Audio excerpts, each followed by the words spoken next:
How are we this morning? Just waiting for YouTube. It's a chilly day. It's cold in South Australia. Okay. Oh. Come on. There we go. Hi. I am Brenda Jean, Power Medicine Woman. And I am from Medicine and Soultion. Just waiting for everybody to come on to the show. Looking at the view. I think it's getting there. Okay. Hello, Betty. Hello, Dale. How are you? So we're going to learn today. Let's see. How do we want to talk about it? Because the cell is very important in the body. And when you have the cell that's full of electricity and, it has like 1.4 volts of electricity. And when you times that by 50 trillion cells, that's like 700 when I talk about it, cells that are and it has like 1.4 volts. And what happens is, I'm sorry, I got distracted. Okay, so anyway, what then happens is that you have a signal. The signal is entering into the cell, into the protein, into creating life, creating what we call chi, creating energy. You can feel your body being warm. You can rub your hands together and you can create friction. You can create different things. And what does that all mean? That means you get to create. That means you have a signal that's in alignment with who you are. So we have a Lisa Marie. Beautiful. Hi, Vicki. Remember to share, and you can maybe get a card. And if you hit the love button, you may get a card. Spirit loves to just randomly pick some people and send love cards out, or cards that are of wisdom of oracle. But, information, things that can help guide you in your path. When you're talking about the cells, when your thoughts interfere with your ability to be happy. Some people think, oh, well, that's just life. Well, you can have a trauma, which is a physical blunt force of something, or you can have a drama. And if people have grown up that that's what you're supposed to have is drama, understand that also affects your health. So what we're going to do the first few minutes is that we talk to spirit, and then we do any paids, and then we do any of the free reads. To guarantee to make sure you do get a free read is to email it to us. I don't know why that looks like it's crooked. It just looks so crooked. I feel like I'm lopsided. So just know, and then way at the end of the show is when you get the free reads, but they are worth getting. They really are. Because they can help guide you to see where that loss of life is. Like, what are you talking about? Well, you have 100% life. And if you are taking that energy and you're putting it towards the drama and trauma you have each day, then you have less to do to heal yourself, to be able to create your world. And I feel like I'm saying words that people may not understand, but they may understand them, but not in the order to which. So that must mean I have some new people with me. Okay, I'm going to say if I can say it right. Okima. Maybe I said it right. I don't know, but hello. I'm glad to see that you're here. So when I give you information about where your energy is going, to what thought patterns, to what emotions, to what storylines, understand that means that there's less energy, and not eating food is going to give you that energy to be able to have a happy, healthier life. So what do you got to change? Well, a chemical peptide is what is referred to anything that's with hormones, anything that has to do with emotions. Okay, that's the area I address with chemical peptides. So when I'm looking at your energy and I see the entanglement cords and the stories that happen, there usually will be an emotion, and that's like a key that enters into the cell and turns on the cell to activate. And you think, oh, great, you know. But if it's negative and it happens, then you are going to start taking your brain and wiring it. Why? Because if that negative emotion like anger comes up, it's an emotion that you feel. Then you have to think about what you feel. And then if you're thinking about how you feel, then you got to feel what you're thinking.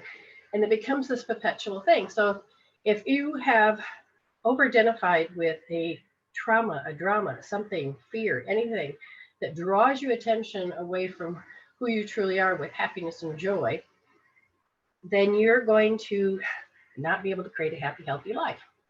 So those emotions, there is actually healing tools, a resolving tool that can help your body, innate wisdom to help you calm down those emotions.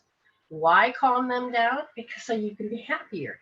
Hey, Tracy, when you are in a state where you're unhappy, your immune system is listening. Where's the enemy? Where's the enemy? Says the immune system. And the immune system is what gets compromised because it's busy. What does that mean?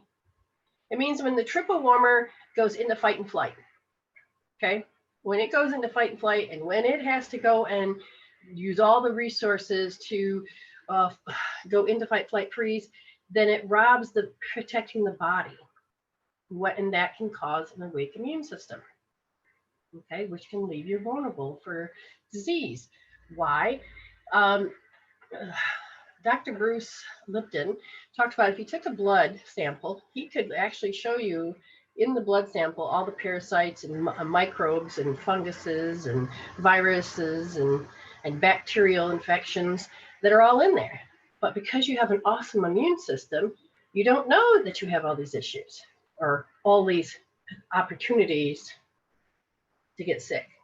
They're just markers. These are there. They're sitting there. So what can cause you to become more sick? Well, let's go back to the thinking. Let's go back to the emotions. When those emotions go, you know, I mean, I can watch TV and I'll be like, whoa.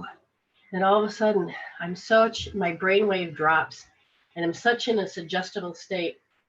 Everybody gets there. And all of a sudden, it's a sad scene. I can't help but to feel it, take it on. And I'm absorbing and not realizing I'm getting lost inside the TV. My immune system has no idea that it is real or fake or imaginary. It does not know the difference. I do. I have to become more aware of it. But half the time people walk around in their meat suits and have no clue that they have to be responsible for what they absorb in or what they are observing. Most people will walk around and they'll be their partner or they'll be the story they saw on TV. And it'll affect you physically, mentally, and emotionally. It can screw with you. You just don't realize it. Yes, today is the last day to get your name into the drawing for this month of April so that you can win a 15-minute reading with me. Okay, so how do you get your name in the drawing? Well, you have to purchase a reading. And then your name goes in the drawing. So I'm going to make sure that I have the volume on. And I want to talk to Amy real quick. Line in mode. The line in mode. Yes, we are connecting. So, Miss Amy. Yes, ma'am. On your spiritual journey, you have been learning to become more mindful of the type of thinking that you're doing. Is that correct? That is very much correct. Oh, it's not working. Hold on. I mean, I can hear you, but no. Try it. Yes, that's correct. Okay. So what do you mean by that? Just give us a little bit more than, how do you know it? Instead of saying flippant words like when my back hurts, instead of saying my back's killing me, cancel, I say my back hurts. Okay. And why does your body's actually the one that's telling you something you already know. But when you become more mindful of your thoughts, the body's telling you that it has something to say. So what do you do then? Do you address it or do you just live with it? No, I address it with different healing tools. So you're learning to listen to the body and that means the cooperation of communication. Is that correct? That is correct. So she's been also being very mindful of, like, she'll be watching TV, she's laughing and joking, or she'll have people in her house, or she'll talk to them on the phone, or through internet, whatever. And she can just be thinking about them without ever communicating with them. And what happens to you? You've been finally, on your spiritual journey, becoming more aware when your body does things, when you physically feel stuff or emotionally feel stuff. What can you tell me? I morph into them. What do you mean by morphine, Amy? Energetically, I become, say, my husband, or anybody that I've thought about that day. If I haven't been mindful enough to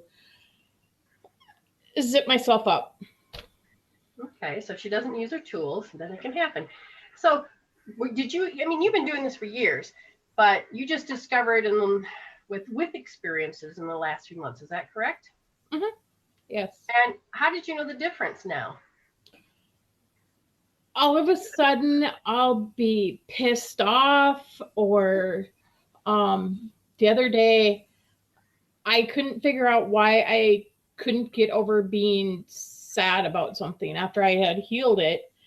And all day long, I just kept getting sad. Could not figure it out until about 6 o'clock that night. So it had been about 8 hours that I had been this other person, because I had done that in the past. So it didn't really faze me, so to say. That's very good to notice. See, she's got symptoms. She thought they were hers. I had them before, so I'm assuming they're mine. But she used healing tools and it wasn't passing. And then she had to think of the information.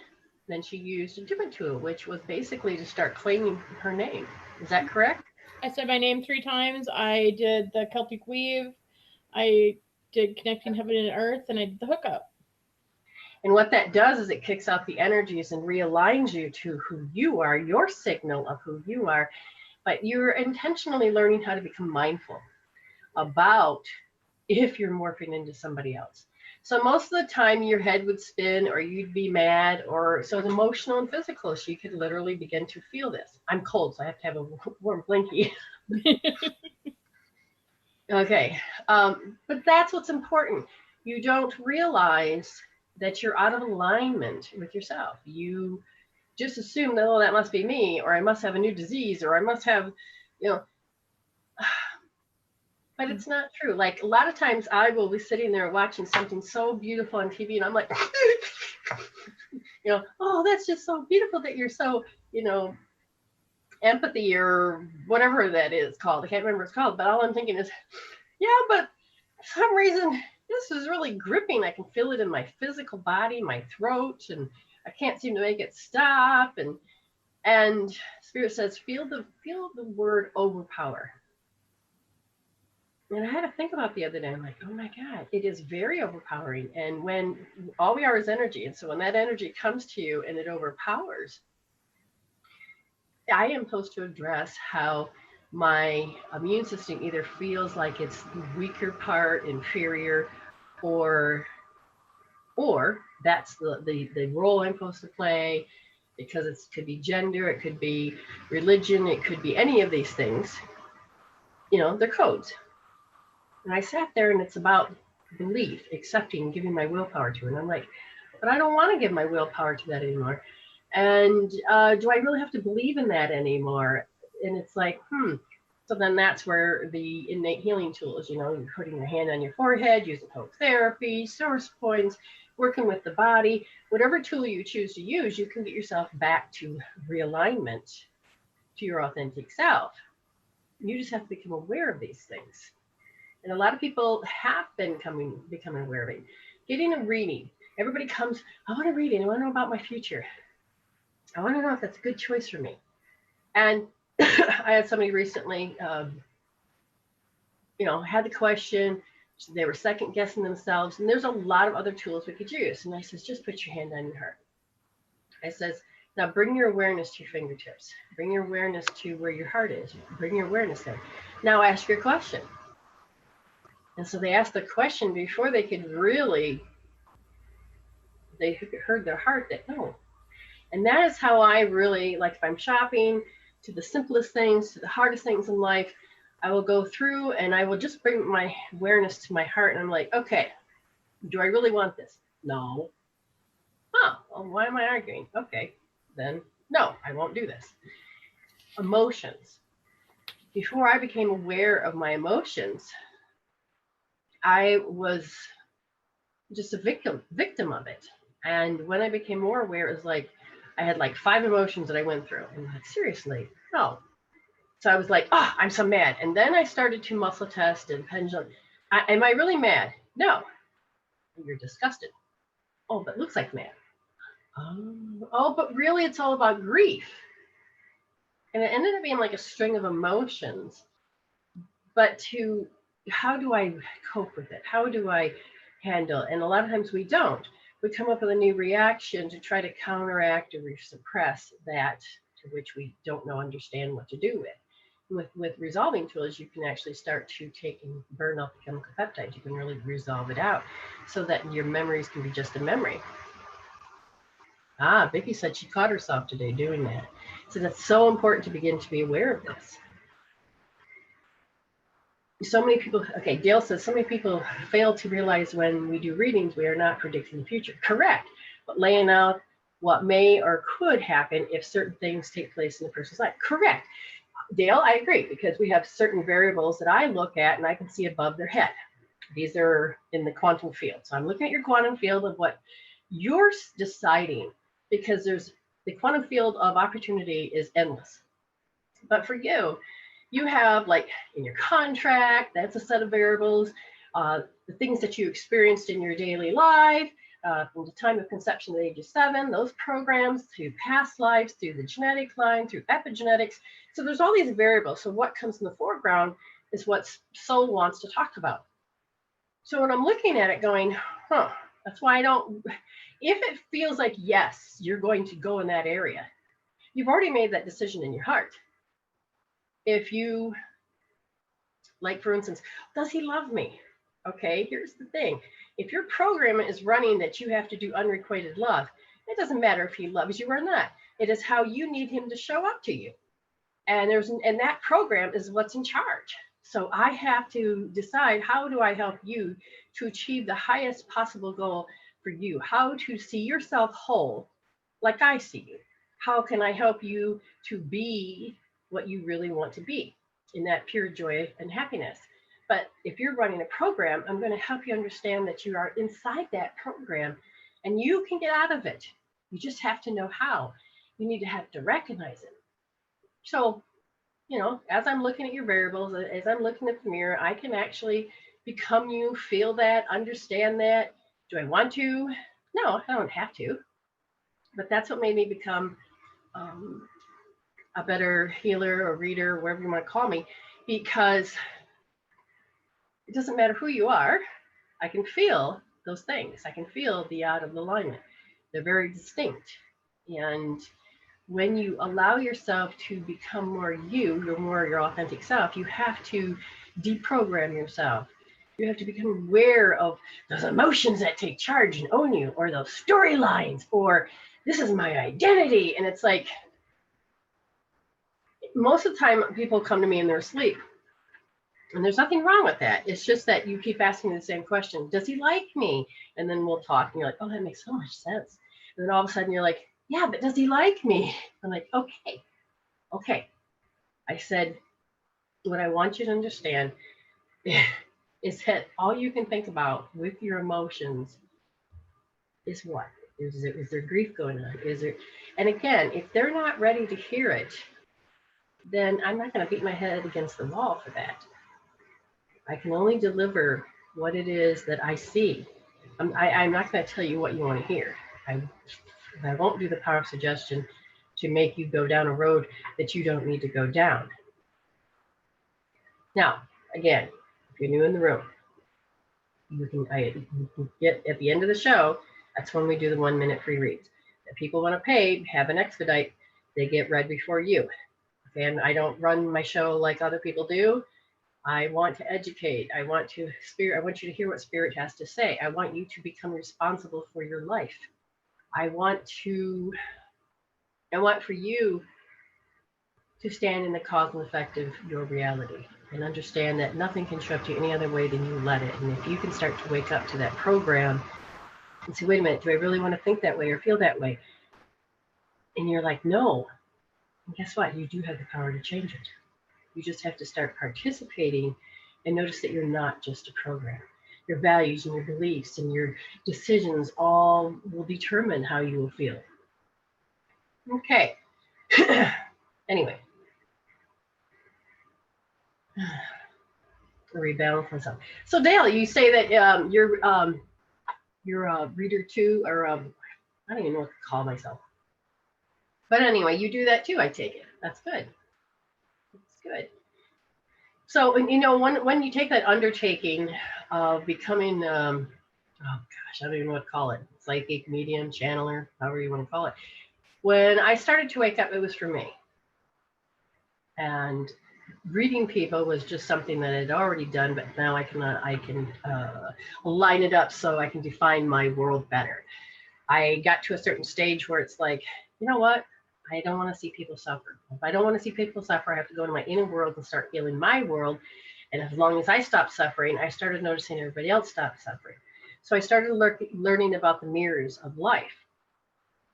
Okay. Well, hello, Dale. Yes. Well, I like that idea of lots of new people. That is good. So what I can do is like, okay. So if somebody is really serious about wanting something, I see, oh, what is that? Browan Gardner? Oh, I'm from Victoria. Yes, I'm from South Australia. And let me just do that. Why not? We'll just play. Spirit says, it's time to play. It's time to play. So do you have something in particular? Do you want me to just do a cold read? What do you want me to do? That is the question. Because Soul already knows what it wants to talk about, but if you can hear it, that's even better. But if you can't, we do have somebody that has Michelle. Wonderful, Michelle. Yes, this is what we'll do. So I'll just do that 1 minute read and then we'll go over. So Browan, Gardner, are you still there? And if you are, then I will just take and do that example and then go over to the paid reading. Why isn't this working for me? Oh, we'll get there in just a minute. Not working. So I have to get something set up. Not sure if I see Rowan or not. So Dale, do you find people that the difference between what you're saying and what they want, like a particular expectation or an answer? And so you find it's hard sometimes to communicate with them? Or can you actually relate to it, communicate it? So it's interesting to, okay, Browan is there, good.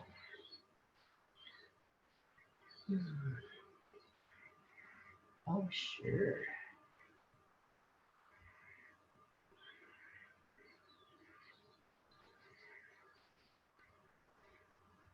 Of course I can't set these up. Come on. And as soon as these cooperate, I'll be happy. Okay.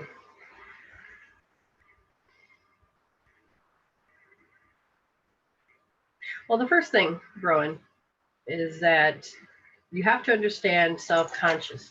That is the right and wrong. This is your consciousness. This is like, let your conscious be your guide. And they're saying that the right and wrong is that you're beginning to notice that people have patterns. And they've got the right and wrong. And you can live and you can stake your claim, and this is the right way to do it. And then as you begin to make known the unknown, sometimes that right way to do it may actually not be the right way, because in some cases, you'll start to develop different perspectives. And the kaleidoscope perspective is supposed to help you understand how other people view, how they've done it. It doesn't mean you have to lose yourself into the value system, but it is you to wake up and realize that where did you get your right and wrong from? Was it from somebody that tells you just do as I say, not as I do? Do you really need to listen to them? So one of the things they're saying is that you've been contemplating, you've been thinking, which is a good thing. But make sure it's through your heart or your higher self, because if you're going to do a thinking, the contemplation about something, you could get all wrapped up through ego, and which can throw you off your center of where you need to be. They said that you have been trying to suppress something, a yearning, and you've been looking at procrastination. And then there's justice. So you have a lot of things that you've been talking about. Well, why'd you bring those up, Spirit? And they said, well, it has to do with they're depleting you because, all these things are tiring. And all this effort you're putting into it, you really wanted to look at how people sever love. It is something that there's a part of you at 6 years old that couldn't understand why somebody would sever their love. It kind of hurt because now I'm feeling how your energy is like contracted so far in. And without realizing that, I don't care how old you are, at that time at 6 years old, a timid energy came out. It became your story. Oh, they always do that. This is what people always do. That's the story. So it's, you can hear, you can watch what they're doing. Maybe you have the simple thing of, I'll be talking and they're off wandering. Oh, yeah, okay, sure. They don't know how to bring their presence to the table. It's like, that's always happening. So you're noticing the story, but you're also the story. And it's time to start bringing you out of it. That 6-year-old is I can feel how much it felt like an it. It felt like it was pouting. And that is registered in your cells. Okay. It's because of what, and you don't know how to get past that arrested development because you feel this lofty energy that they have the right to act that way. So I feel like you have gaslighters around you. Go look that up just so you know. You're beginning to wake up, and the weakness that you thought was true and the defensiveness that you thought you had, you're becoming more self-conscious, and you thought, oh, I'm shameful to feel this way or be this way. No. A part of it was constructed and manipulated for you to act that way. You're waking up that you realize that you're not deficient, that you're not this person. You're more than that. And you had pulled in your energy because people were acting mean. So they're telling you to take care of the pain that you have stored in your heart that you don't know what to do because people keep changing the rules on you. You can use many healing tools. There's some free ones on my site, but you need to get it out of your heart. I would end up using help therapy, but you have to first recognize the pattern before you can really address taking it out. Okay. Hey, Tamara, how you doing? Dale said, thoughts are very powerful and create results, positive or negative. Yes. The power of the thought is something that to contemplate and use careful. Yes, because they're magic powers, they're words, they're spells, it's the power of creation. It's the power of how we pray. You pray every time so that's why you have to be very mindful of what you're choosing to say and to do, because sometimes people have, like for instance, as you become more aware of these words, you also start to become aware of people's behaviors. It's not that it's good or bad, it's just that, do you really need to act that way? I'll be around people that, I know how to get what I want. Watch this. And so then they will be proud of the fact that they developed a skill to manipulate, hurt, gaslight, to get the outcome that they want. Don't take no for an answer. But that just makes everybody it to you. And there is no empathy. There is no opening of that heart. And some of these programs will keep you asleep. It is important to begin to wake up. So much so, you have to make the decision. Do you want to be the same person that you were the day before? And then you got to make a choice.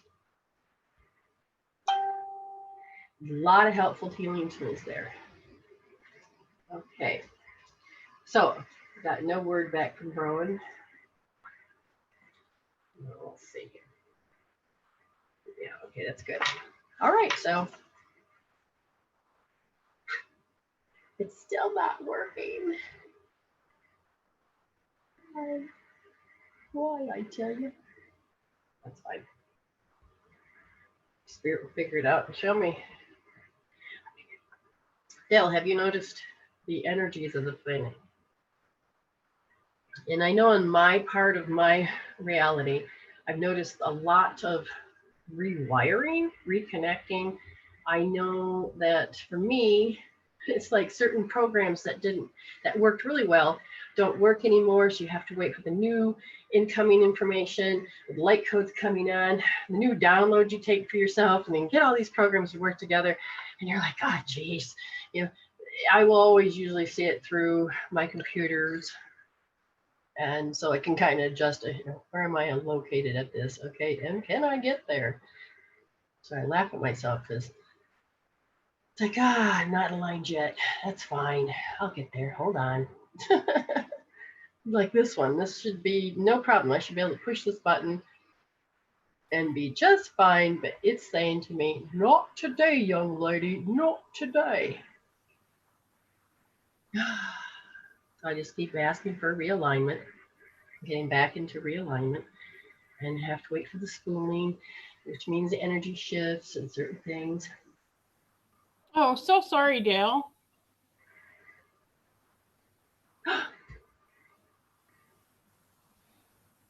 Oh, well, it is sad for us because we have such great love and we love this. But at the same time, I love how Dale says she would want me to go on. Yes. And that's usually what will happen with the other side is that I will always hear, it's like, oh my God, you have no idea how awesome it is over here. I can feel a lot of people getting close right now. It's not what you like it stinks, and it was my time. You know this, that's great, So, but it's who we are. And my sympathy goes out to how this is. Now, are the emotions getting to you? That's what I'd like to know, because, we have a fair amount of emotions that do get to us. And we have to decide whether or not, do we want to live there? Do we want to stay in that energy? Do we want to, because I've had, when people die, people don't realize that you have to go through those particular mourning processes. But it's when those emotions control you, own you, can force you to cry, or if you're into yearning, longing, pining, it'll hurt. Or running the stories over and over in your head, and just all of this stuff. That is what I would suggest that you heal, because the loved ones on the other side so much want to see you be happy, because we've come here to do learning, and they want us to continue to evolve our soul, because they know that crap, I either I didn't get to or I wanted to, one way or the other. So that's fresh. That's what, 5 days ago, from what I can understand. Mm-hmm. Or I don't know where, not sure exactly where.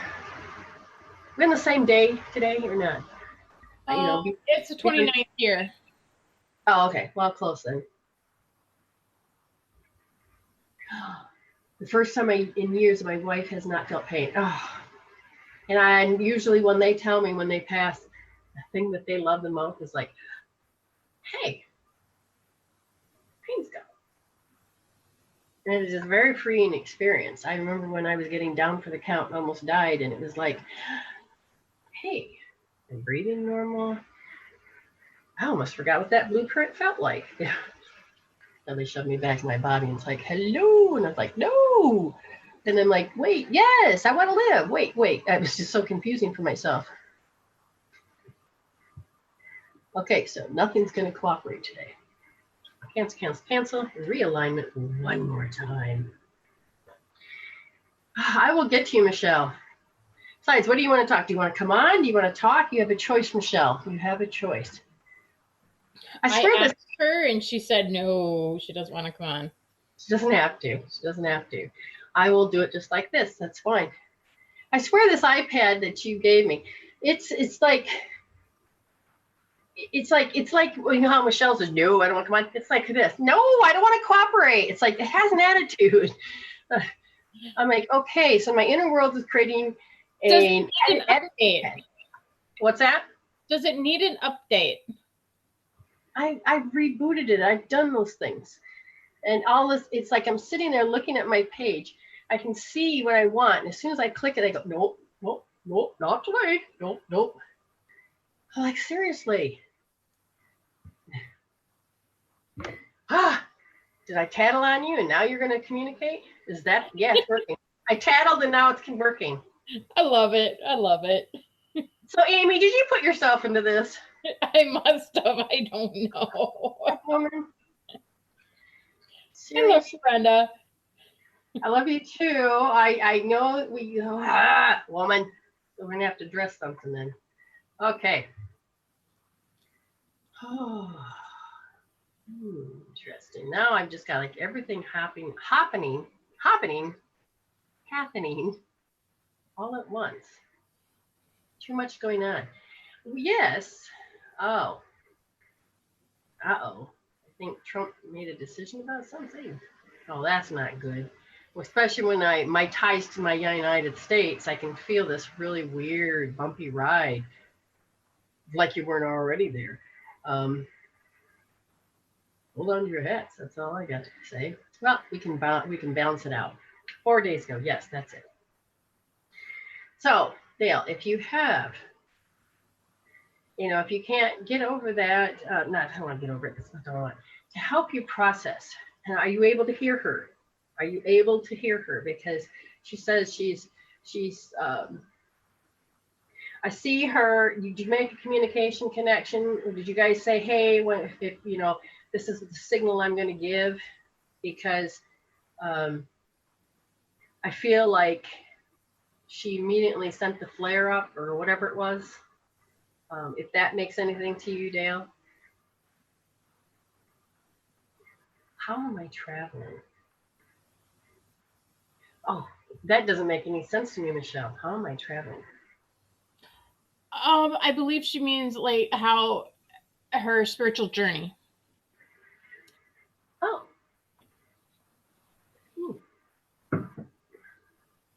Well, I can see that. Okay, do that.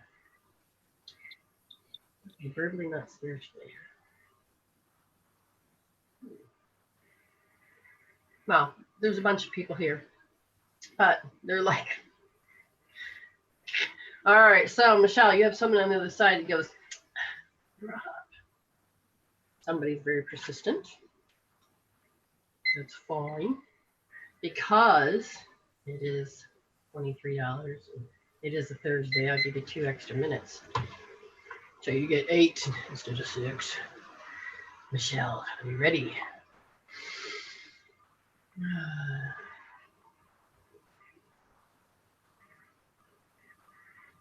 Wow. I'm sorry, Michelle. Hold on. The door opened up. It flung open, didn't it, Dale? Oh, man. Yes. Sudden death, long-term illness, and... Wow.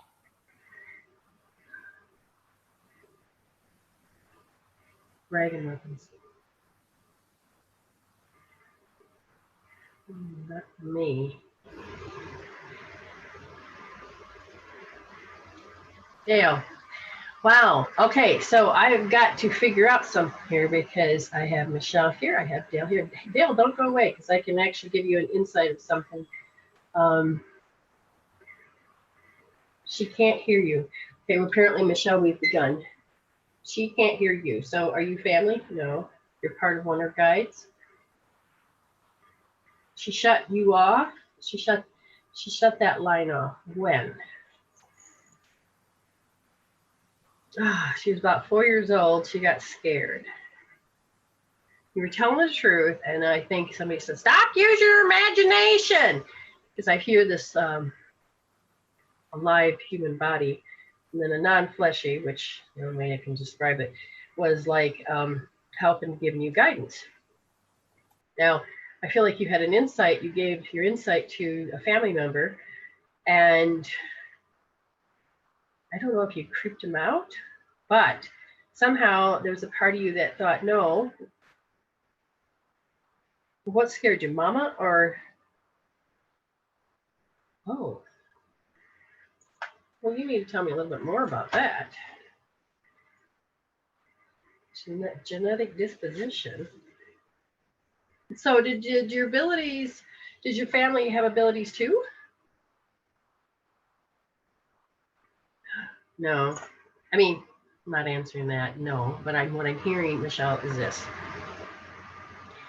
Okay, the right temporal junction parietal lobe is that part of your brain that thinks what other people think.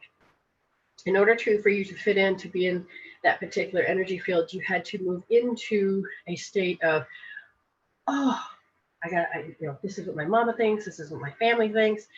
It was easier for you actually to communicate with the other side because that was kind of natural. And when that happens, okay, I'm gonna have to pause you just for a second. Okay, we have to take care of this energy. Amy, did you put a timestamp on that reading I gave for Rowan? Because if so, I believe it's about 25 minutes in. Okay, I gave you a reading already, so just let you know.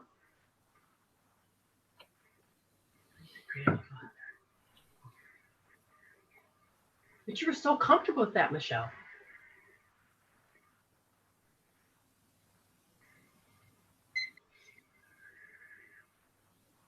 Okay, I don't understand that. It's okay. Marry me, marry me, marry me. I think you were watching something. Marry me. This male was like really desperate. Marry me. And I think you only got bits and pieces of the information. So something to do with that age.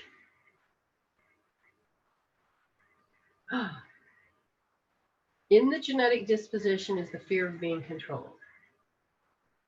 Oh.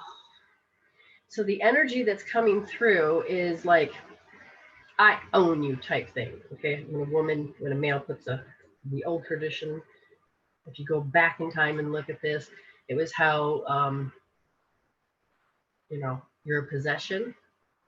That's, I believe, is part of that genetic predisposition, that part of your genetic line, that it was part of that story.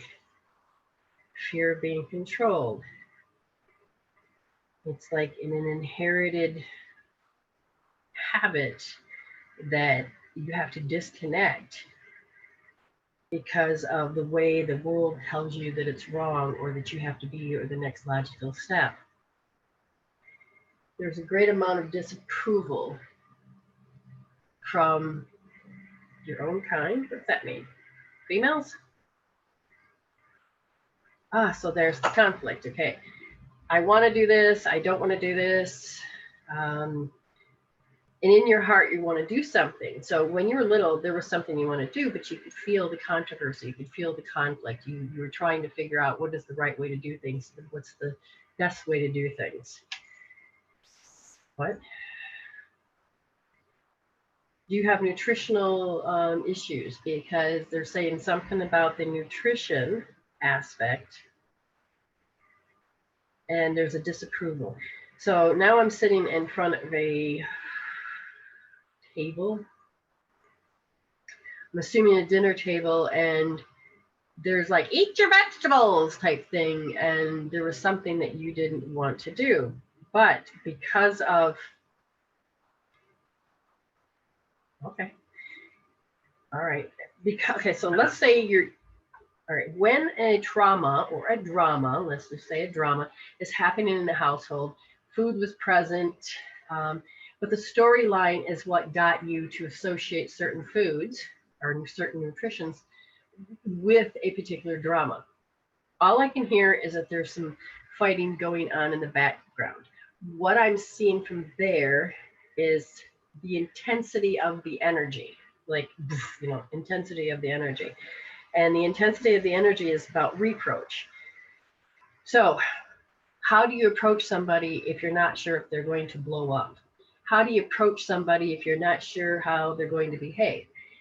I believe somebody approached somebody and it was seen, oh yeah, it's all gonna be love. And the next thing you know, it was not. I feel this intensity. There's an extreme intensity. Somehow that is associated, because now my stomach wants to, now I'm just a little girl and all I can feel is in my stomach. And they're saying on the other side, it was a very intense moment. So somebody was watching, and the guide said something about was trying to get you to reconnect, to not be so over identifying with the moment. And because you over identified with the moment, you kind of lost that communication connection.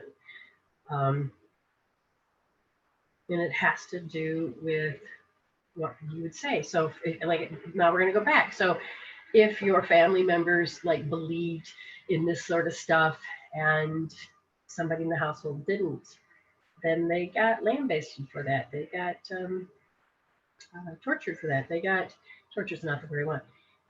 The violent energy of the reproach, the attack, the yelling back. Does that make sense, Michelle?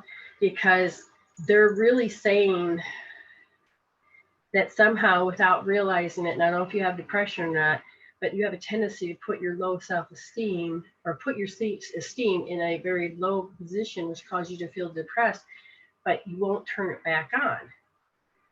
And you won't turn it back on because it is associated to that toxic drama moment. Does this make sense? And you literally have a picture, a mark that says that I won't go there. It's like you made a very, very, very firm decision that I won't go there. Okay? If that makes sense. I had depression and anxiety. Yes, that's related to it.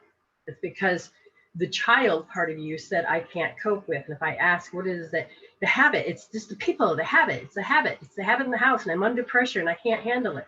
And it's like a trauma, psychic. Do you have one of those? No.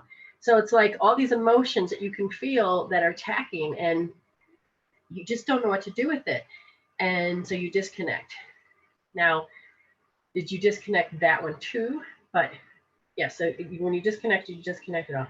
How would you say turn it back on? You wanted to heal to the, what do you want her to do? It's the environment. It's the environment. So your environment of that old stuff is really causing you to keep doing that disconnect. What? Oh, he says it's about time that we connect back up again because you have to learn to heal out the overwhelm. There's a lot of healing tools you can do on the wall.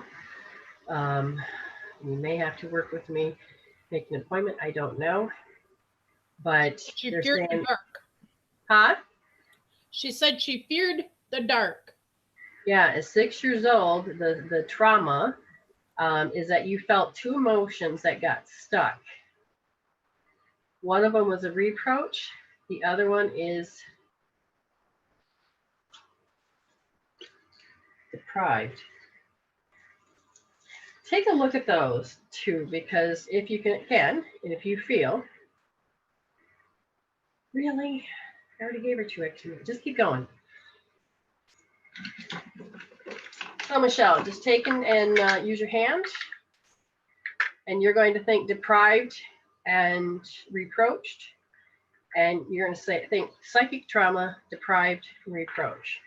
And then you just do this, psychic trauma, deprived, reproached, and you're going to keep doing this.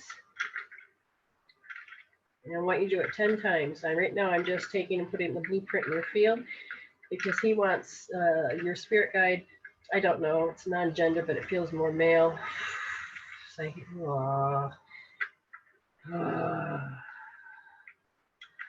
okay, so I sent that out into the energy field.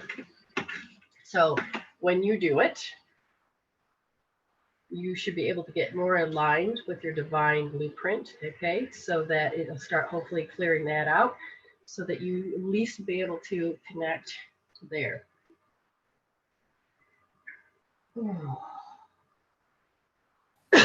Woo! There's more. We could probably work with the trauma, but the drama is what you felt. So those emotions have been sitting there messing with your signal, just so you know.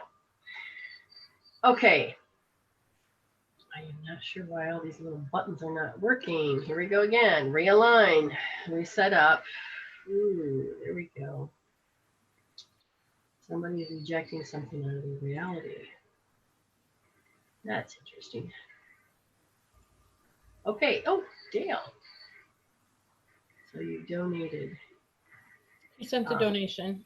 Just a donation? No reading? I don't mind talking to you. Well, thank you. Appreciate that. Now, Dale, I'm going to tell you something. Since, anyways, just give me a second here. All right. No, what I heard was coochie coo.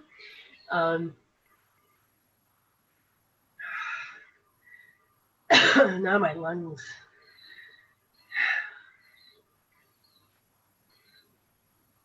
There's somebody present here, just real quick, and what do you mean interaction? Like interacting with a wall. What are you talking about? There's a wall. There's an actual wall of what? An actual wall of what? An actual wall of what? Anyway. Oh, that makes sense. Well, yeah. Okay. What I was going to tell you, this person says, no, I can bring it up. You'll have to, where is it? No, this one? Gotcha. Okay. When our body gives us messages, it's actually quite important that we learn, again, you probably know this too, on a metaphysical scale, what all of it we need to know. And part of the soul journey is to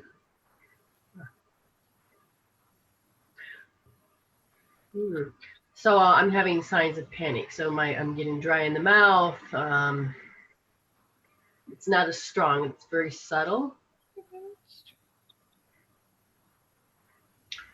And there's 4 people around me, as if they were having a. Have you been doing a seance? Okay, which one do you want? Sam? Gotcha. Why are you doing that? Get away from me. Leukemia.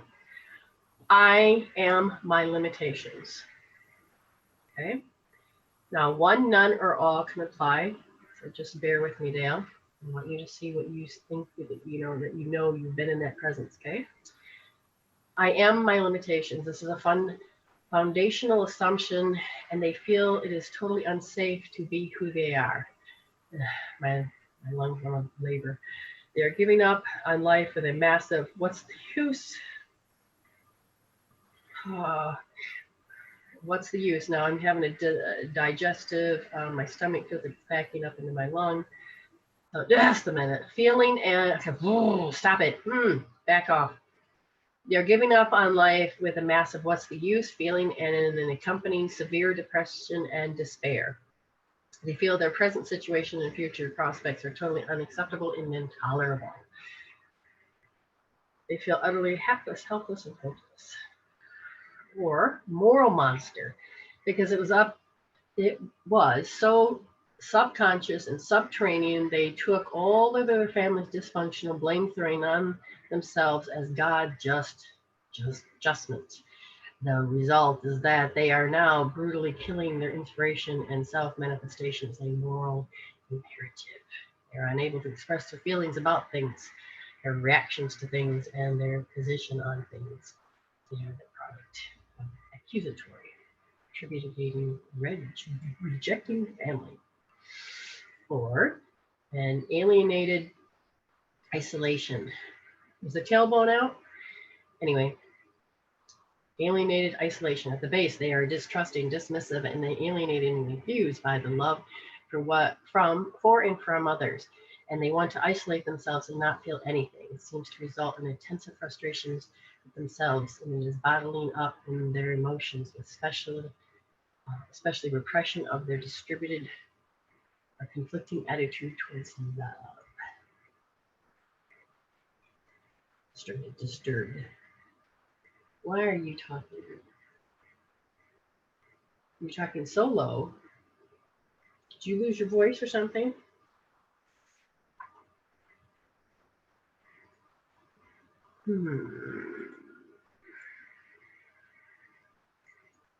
Leukemia sent her lungs. Well, that makes sense.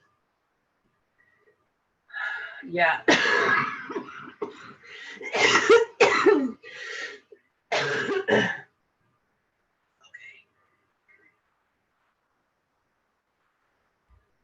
Hey, Sarah, how you doing? Well, just know I'm assuming this is your wife. Or at least someone trying to say it. But anyway, what they're doing is they're trying to say that they love you and that it's all gone. Oh, if that's the case, then make it mine go. But it is something in those words that I said that she wanted you to hear.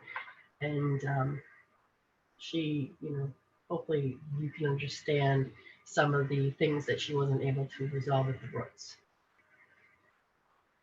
Dang, she was in trouble. Oh, that's probably when I stopped her because I could feel something very unique going on in there. Okay, Chantel Greer. Let me see. Yep, you have paid. There you go. So we can do it just like this, or you can come on to the show and we can hear your voice. You don't have to use video. You can just hit the audio. That way we can have full-time feedback and do things much faster. That's up to you, okay? Chantel. So who said Dale? And the idea is marry me, marry me. So who asked who to marry who? Is what I'd like to know.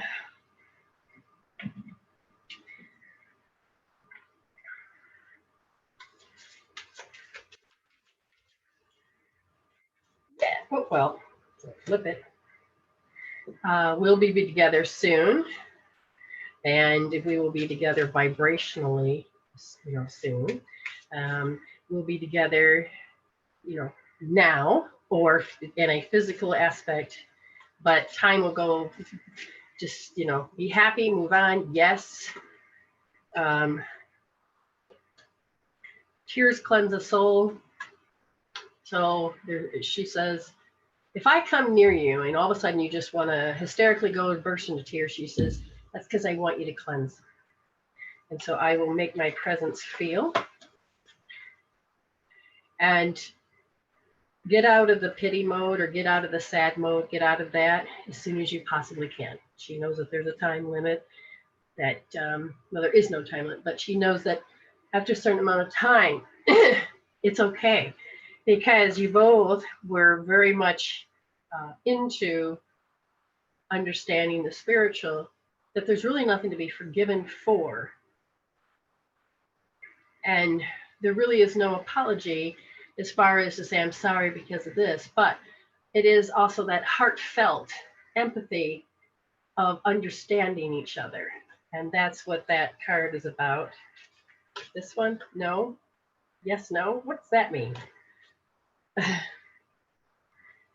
Okay. Is that for me? Okay, 1, she had to leave that way. 2, she says, all right, now I'm standing next to you and you. So that means you and me. You don't stand next to him. Oh, such a sweet guy. So loving. She's getting all mushy now.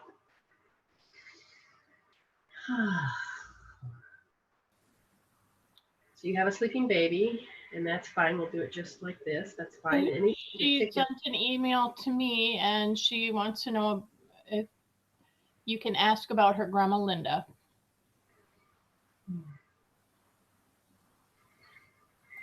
Yes.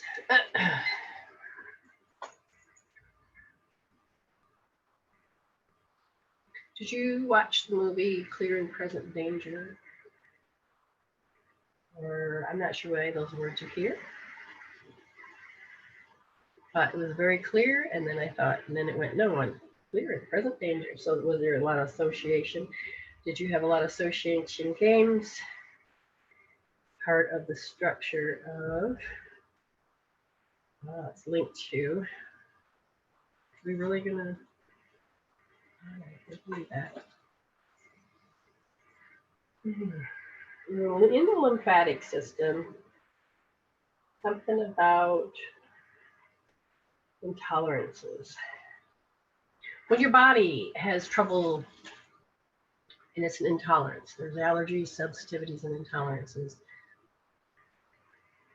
And there's this, what are you doing? All right, how'd she die? I don't want to take on, we talked about things like this, people. Non-fleshies. Okay, an auto response happens within her, within you, within her, that you have an intolerance. You have a buildup. I just can't tolerate people anymore. I can't tolerate this anymore. And they're saying that this has a lot to do with you were brought up to see that people were the enemy. But you got to understand the words. I think she's intelligent enough to understand that. Not to say that you're not intelligent, but what the idea of spirituality is when I'm the good guy, they're the enemy, but we have a lot of tendency to talk about the way we talk. We don't know that we talk as if people are the enemy. And this is a particular part of the behavior that she wants to address. It isn't that you're out to do an accusatory. It is one of those things. She was super sick when I was very young. Okay. Well, but it is, so she's saying, please address, what did you see? What did you grow up seeing? Because the mirror neurons is that this is, without knowing it, you've kind of started to look at, when you're little, you're that first 7 years, it becomes an automatic programs. And after that, you're developing yourself more. But now you're at the stage that I don't want to think the way my family thinks. I want to think a little differently. And she says, in order to do that, okay, my dad and her son and I had a major fallout, and I don't know how she feels about it. You got to do what you got to do. But she says, you're ready to not be like them anymore. You want to take your own voice. She's fine with it. Okay, she's fine with it. She honestly, God has no problem with it. She knows that each of you, which one here? Listen to how people accuse, listen to how they get distracted, they can't bring their presence. I'm nosy. Who's nosy? Somebody's got to constantly, tell it how it is. She's saying you need to believe in yourself more, because when people start to act this way, it throws you off, and it causes you not to trust and believe in yourself. So as you stand up and you fight, like, I'm going to start to believe in myself, there's this part of you that, is that it? Stop relying on other people. You may have to be okay to lose your family and friends, because part of your truth, yeah, I understand that. Just let me finish. Part of your truth is what's important. And as you start to notice that you're not a program, and the program is that I'm supposed to panic, that I'm going to have the sever of love, and that something bad happened, and the strange feeling, it's like a creepy ass feeling, isn't it? It's like you're wearing this particular part. It happens to be a feeling like it's your fault, or you have to live through them because that's their way of doing things. And there's a panic that if I don't do it, then something bad's going to happen, a punishment's going to happen, a consequence is going to happen. And you are learning how to get out of your younger program self. But it's the power of belief. And it kind of crushed you or your son. Who was it you crushed? I think you were surprised. I think it was you that I can see, yes?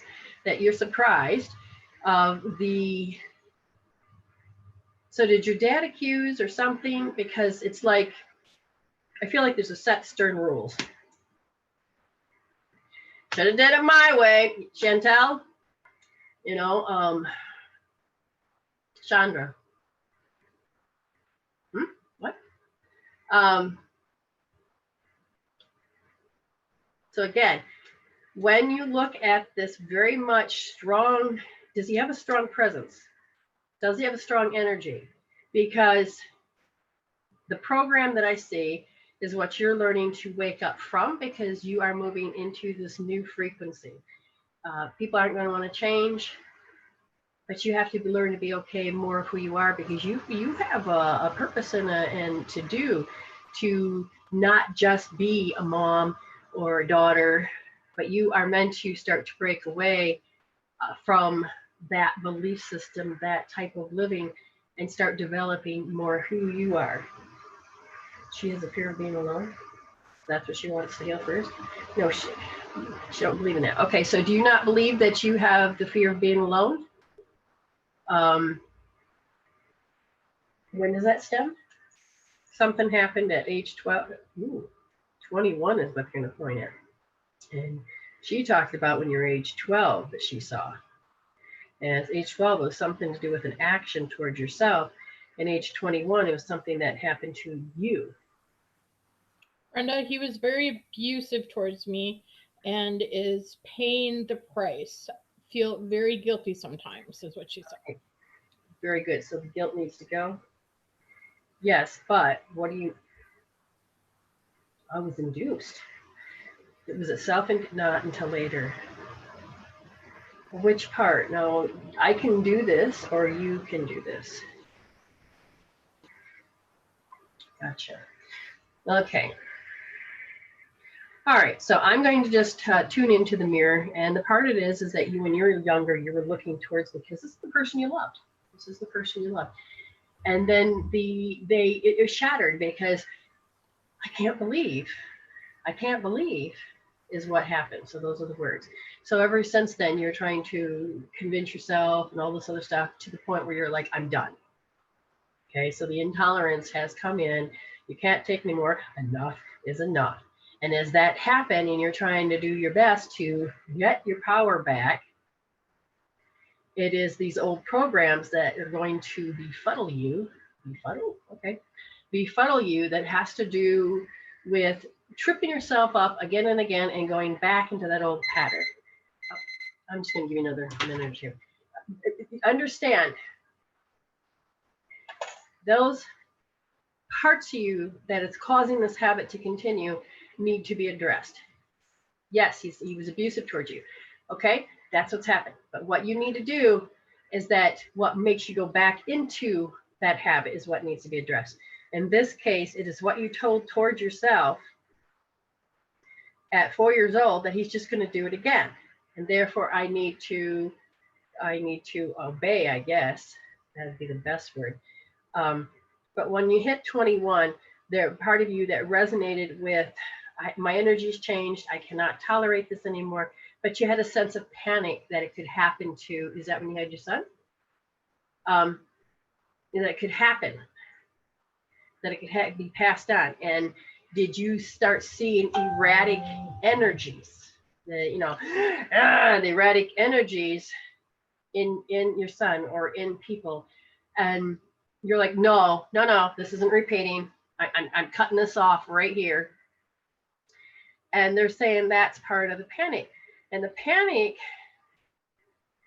creates you to go into that old pattern of when you're younger, the self-imposed limitations, that you have to guilt yourself to keep going back there and accept, yeah, this is who he is, this is what I have to do. And they're saying that it's a numb feeling. And you're so used to how the diminishing of your light to soothe his issues is, you have to become just aware of what I just said, because I could go on. But the thing is that you have got to notice these emotions. You need to become in charge of these emotions. I deeply and highly want you to, for one, you need to kick out his energy out of your field. You just thinking of him creates you to become that little girl, that program, and then take on his energies of the erratic energy, which then freaks you out. Oh, then I have to go back into being guilty, because it's like a certain amount of time that you did when you're little. There's like a pattern you guys did, and you have to feel guilty. And there was always this part of you that wanted your dad to feel guilty for what he'd done. But because it wasn't true guilt, it just continued. For you, you woke up, you said, this is going to stop right here in my bloodline. Ain't going to continue on. But you now need to finish it out. So you need to go to medicinewomansolution.weebly.com, get the Under Healing Tools, and do Celtic Weave, connecting heaven and earth, hook up, and the Wayne Cook posture. Get those bodies right for you. Then you need to do at least like EFT or OMG to get some of this guilt feeling out. And when you start to feel guilty, you may also want to just start rubbing here, okay? These are two pressure points that are very important when it comes to guilt and shame, okay? You can even just walk around and do the bottom one, because the bottom one has a lot to do with that being bullied. And then you can, up here can be about guilt. That's sometimes I just rub them both at the same time.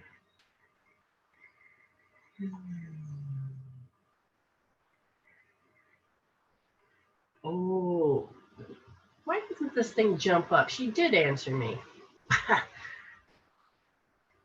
Got it. Anyways, yes, so that makes sense. So notice how your body automatically just goes right into that energy. Okay, and the reason I said sun was because who wanted your daughter to be a boy? Because there's that looming as well. Thank God your daughter knows that she can be a daughter, but there's just that weird feeling looming around, if that makes any sense. Again, if you have any problems, you can always make an appointment. You just have to write down what it is I talked about. Did it make sense to you, Chantel? Because sometimes it makes sense in my... I can only register whether it makes sense to them or not, and you, I don't know. It just kind of helps. Okay. We're going to look to see if there's anybody else that's paid. And we're good. Okay. So you still, this now name, your name gets to go into, even with a donation from Dale, your name can go in to win a chance to win the 15-minute free read. Hey, Dale, are you still there? Wind, the element of wind. The element of wind, what do you want to say? Be like wind. Okay. Like wind. That's interesting. Good, it did make sense. Okay. Dale, if you're there, something about a disconnecting of an element. See, with the elements I use, I don't use wind, but do you? Because, what are you trying to say? What is metaphysically when the wind blows too hard? You got to get your point across, you know, cleaning, clearing. I can breathe again. Oh, that's good. What do you want? Now she's making me look outside instead of them standing here. She's deliberately showing me Okay. So if do you know what she's trying to say to you? I mean, she's really making the air very much pronounced right now. And all I kept hearing was your name, Dale. Okay. I'm just going to let that go take that with you. What? I have an amulet in my hand. I can't see what it is, but I can feel this amulet. I'm going to present it to him with love from you.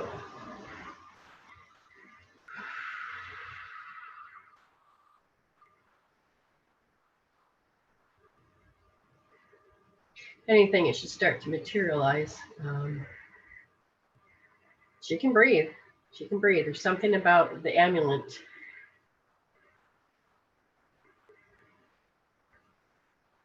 Do you have an emerald stone? Anyway, she's like, okay, but I have other plates too, right here. Okay.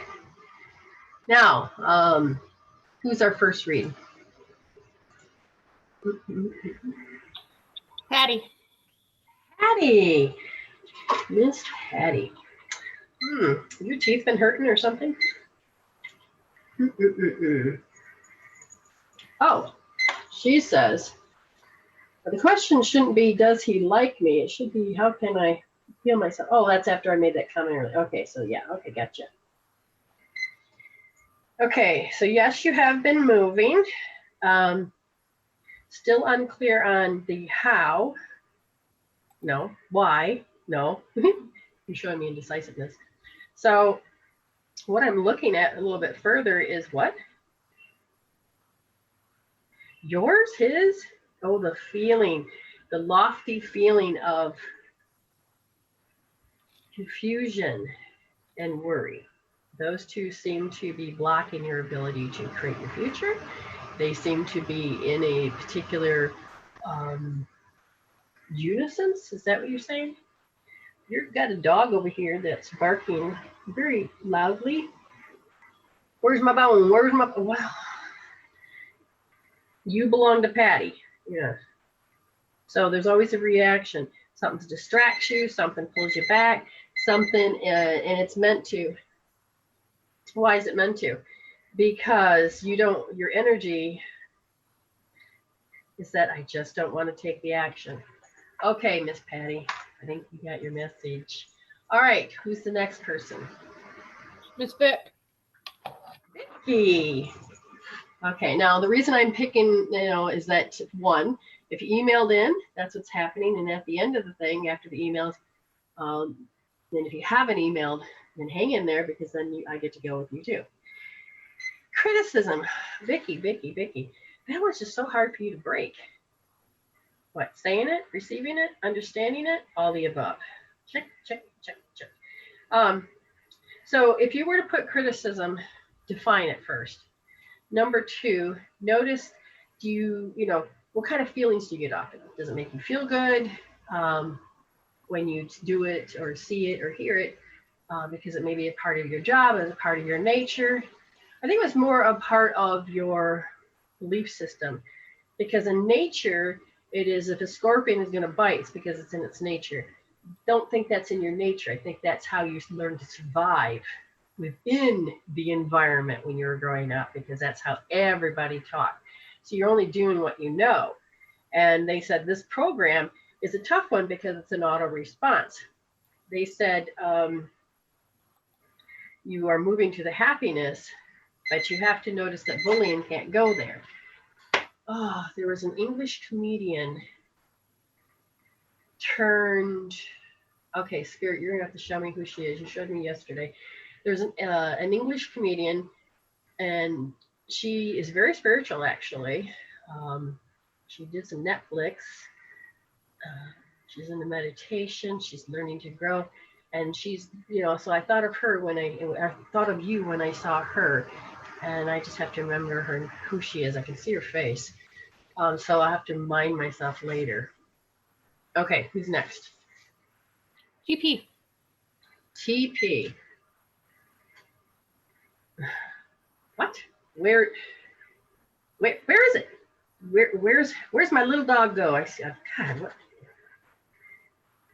Where? So there's this habit. There's this habit of when I go to expand myself, I hit my self-imposed limitations, and then I reject that out of my reality. Reject the self-imposed? No, I reject what I'm aiming for. And then I wake up hours later. Okay, so when you're setting your GPS to happiness and you're going about what have I done today to make, to create my happiness. So as you start to intentionally figure out that next step, your ego puts you to sleep, and about 3 hours later, you wake up and realize, wait, did I do anything with it?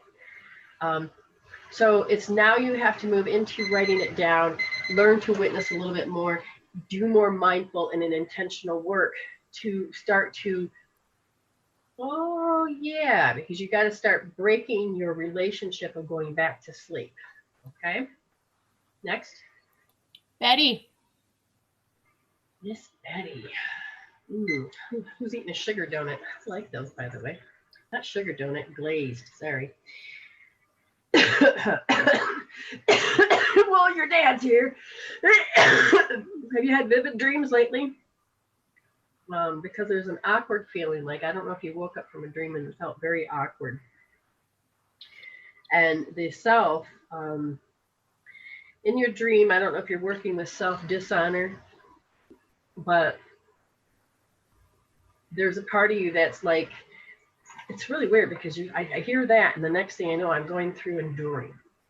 I don't want to endure, like the tsunami, starving, endure what other people have, or nature has done.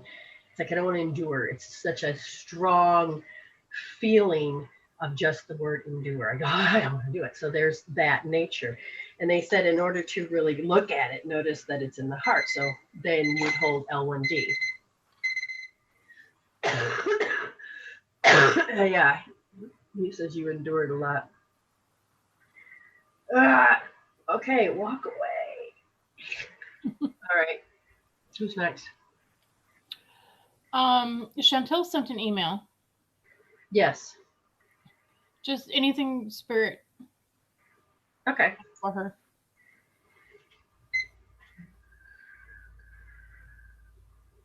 Well, it's kind of going back to, is that the same Chantel? Yes. Okay, it has to go to back to how that you have to view him as the enemy.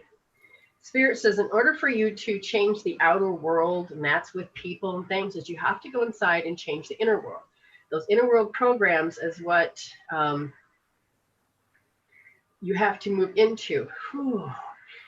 And it's like somebody's calling, has to get your attention, and it's like, I just literally went blank to what I was trying to say. Freak the frick out. So you need him to be the enemy. No, I don't want to heal out that he's an enemy because then he'll get away with it. I don't want to do that. I haven't got my justice. Okay, gotcha.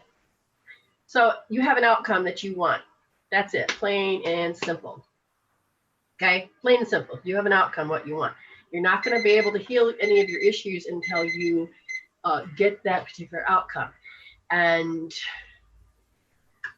so that's the journey you're on. Betty says glazed donuts. They're my favorite. Oh, they're still mine. I like when you can pop them in the microwave and warm it up for 8 seconds. Now I want a donut. That sounds good. Doesn't it? Yes. Okay, who's next, hun?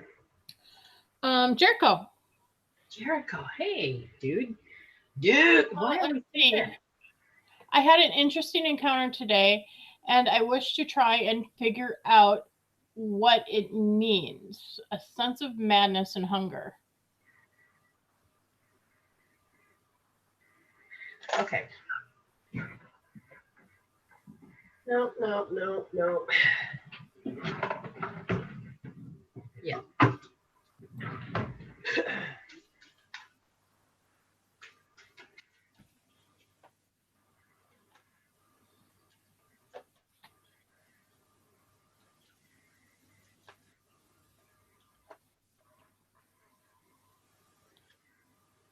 Okay. You have all these emotions, these things that are happening at once. A lot of inner crying, so that means you have an inner program that's running.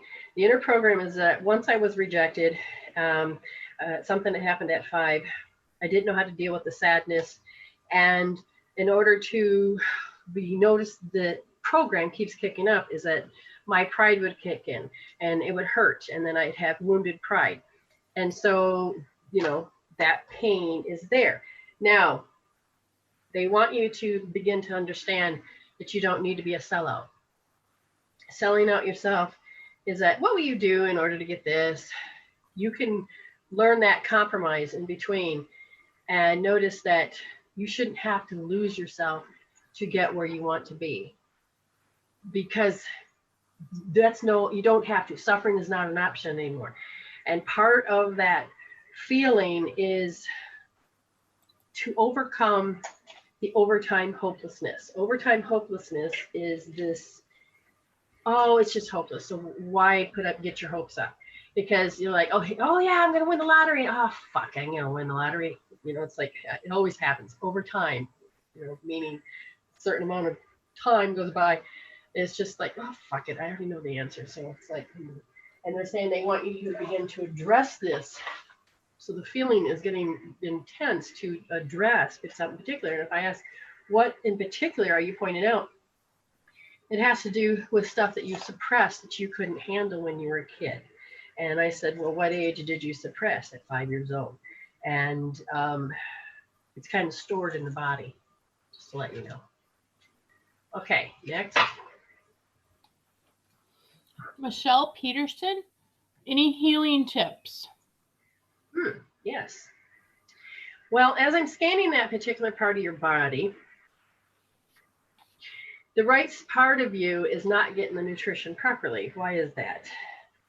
Because the part, you're going through a dark night of the soul, which means you have a pattern, a program, a mannerism, a behavior, something that, oh, this is the way I've got to be, this is how I got to act, that's interfering. And there's also the other part of you that's trying to reach out and look for praise. If I said, well, what do you want them to do? Let's understand panic is stored. Panic is stored. It keeps going on the right side. It affects one of your frequencies for sure. But they're saying that you should take, and one of the things, really, I need a foot. You know, Amy, if you can get me an acupuncture point or a foot, I don't want to have to try to put my own foot up in the air. Jeez, oh, Pete. Really, you were going to try this? Okay. Okay, here's my foot, right? Here is the bladder point. Here is the spleen point. If you were to grab on your foot, I would be touching the spleen point and I'd be touching the bladder, but you could actually massage both of those at once. Okay? I mean, I would just do it like this. And they said that if you were to manipulate that and massage both of your feet, literally just sit there and massage them, and then put your thumb to rub on the inside there, you'll start to calm down the overthinking, the way the willpower is being used, and it'll start to bring some of the energy back up into the spine, which then can come into the arm. To help with this part is that, see the ring? See this one? Okay.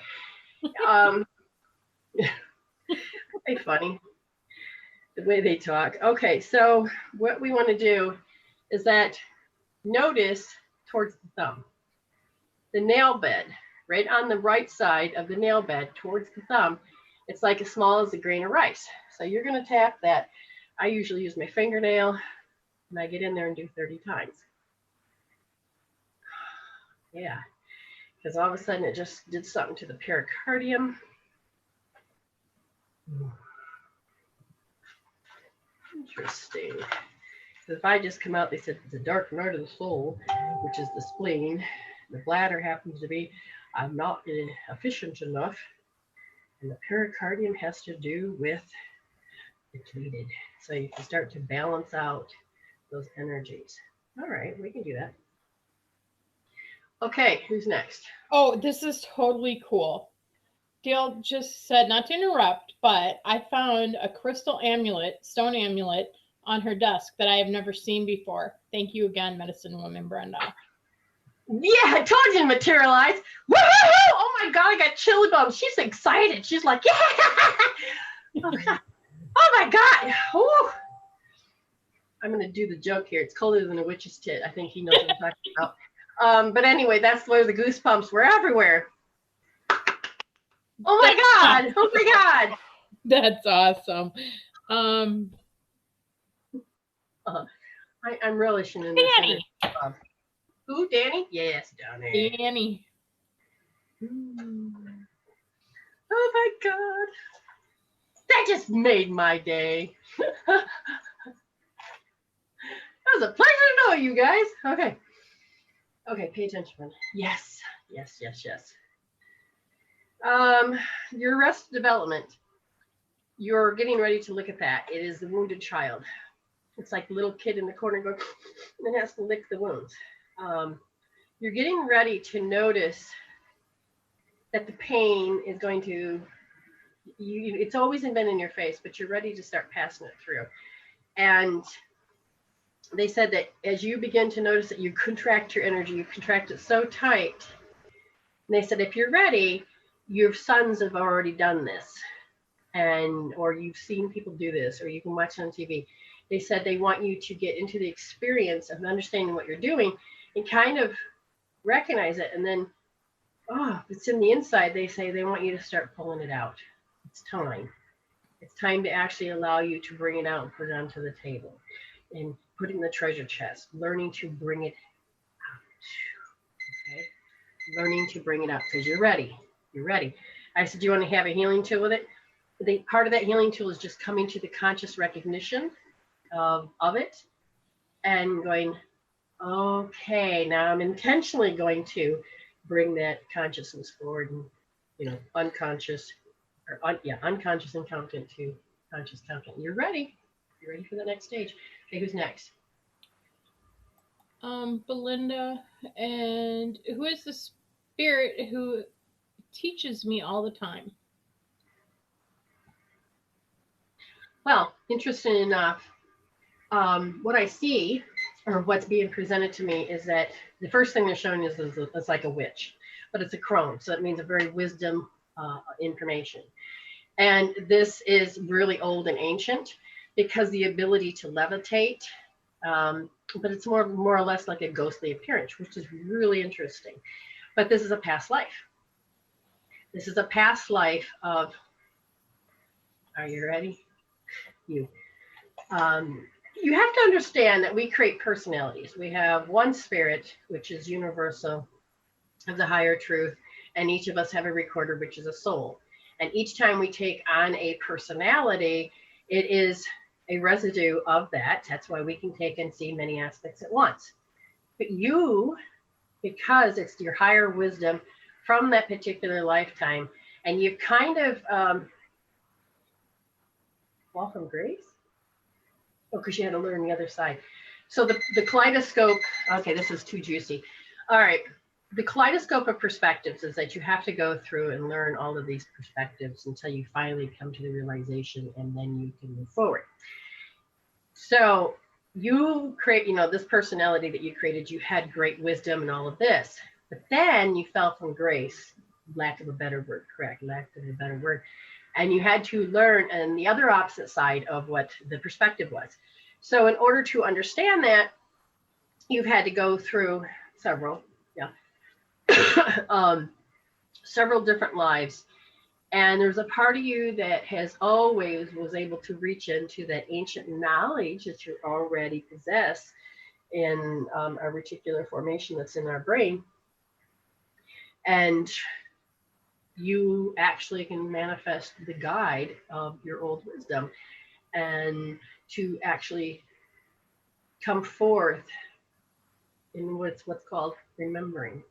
And you're remembering these truths and this knowledge for your soul to start to develop. So that one part of you is you, not the you personality now, but of that particular time period of things I've forgotten. Okay, next. Amanda Gibbs. Amanda. And any message from my grandma's spirit or soul? Thank you. Time. Lord, do you have to be loud? Party time. Somebody's having a birthday. Somebody's having a celebration. Party time. I'm always there. Now, one thing in life I know over here is I can be happy. I can be motivated. I can move. I am different me. And so the message here is that don't take yourself too serious, but take life serious enough to evolve. She's showing me that there's a part of you that keeps going back into a program, which means you're going back to sleep. I got to do exactly what is expected of me. And she says, no, no, no. Find out who you are. Find it. Find that. When you begin to find out who you are, you can move into the next part of who you're meant to be. And you're going to find that you like something other people don't like. You're going to start believing and knowing these that other people don't like. And it's okay to lose your family and friends. You are ready to start becoming more you. Just to let you guys know, there is people always saying, well, I can't afford to have, fine. We have a membership. There's 3 tiers. You can choose which one. There's stuff that I'm offering so that we can do group healings. So if you can't afford me, that's what you do. There's going to be a monthly read and a meditation. And you have not only that, you get to come in and ask questions. As you not a reading about your life, but questions about spirituality, awakening, the things that I do, how I got to where I am. And you get to develop who you are. As you do this, you have interns. My interns are learning that next step of awakening. Now they're doing a pilot class, which is all about waking up to their true authentic self, and they have to address and to heal how they've created this particular hologram, and then they use tools to come out of it. That is one of the things that the class is going to come out later. So if you like this and you want more of this, you can join the group, and what you put into it is what you're going to get out of it. And the more that you learn to become not your program but your true authentic self, the more happier and healthier you're going to come in alignment with the new energies that are lining up on the planet. You get to line up to who you want to be. Danny says, actually just had this revelation of contraction today. Good. Been a rough time lately, so I'm happy to hear I'm getting somewhere. Yes, you are. It's that rawness. And when you begin to notice when you do it, you can actually say, stop. I can be other than the program. I don't have to. Okay. Linda says, oh, wow, thank you. That makes so much sense. Okay. Any other emails right now? I don't have any more emails, but Vashti said that she emailed. Okay, that's fine. Tara will be, you decide if you want to do it, come on to the show, and that means you don't have to use video. You can just use your voice. You can ask the question in the room, however you choose to do it. But Vashti.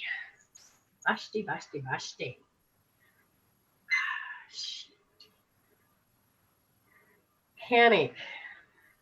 I felt like there's a disapproval on this, so I know I'm panicking. It sits, and it's very underlining.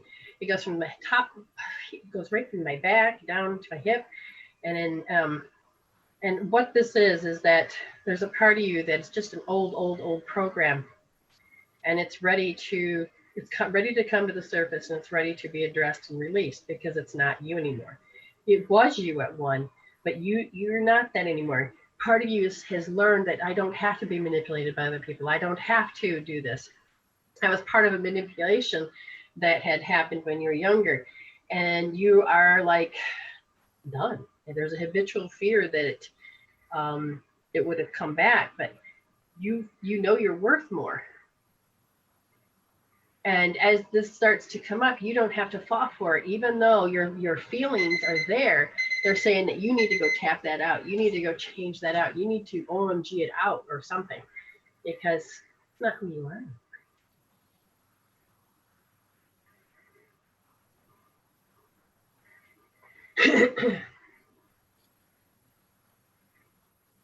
Rowan, I'm just going to ask you a question.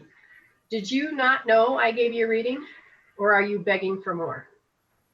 Or are you answering to, you get one answer, one question, one answer. You can come on another show in another time. You can pay for a reading and get more of my attention. But I'm not sure what's going on. I was kind of wondering that myself. Amanda, yeah, geez, Facebook's 1:35 is her timestamp. You went all the way back to do that? Whose timestamp? Amanda's. Ah. Oh, darn, it's glitching. No, she didn't hear. Understand, it was already done. When the show's over, you can go back to about 20, 25 minutes. We didn't write it down, so we thought you heard it because I said I thought I addressed it. Or you can send now, some of them say that you can go back during the show and look at it. Yeah, I think Browan's timestamp is like 23 minutes in. Check that glitch out. She's not kidding. Well, I know spirits are around me, but holy mothers, really? My phone gets glitches all the time, so I don't pay any never mind to it. Huh.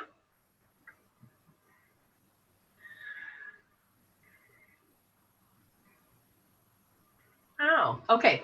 So after I'm done with Tara, and you know, if you want to read, you just let me know.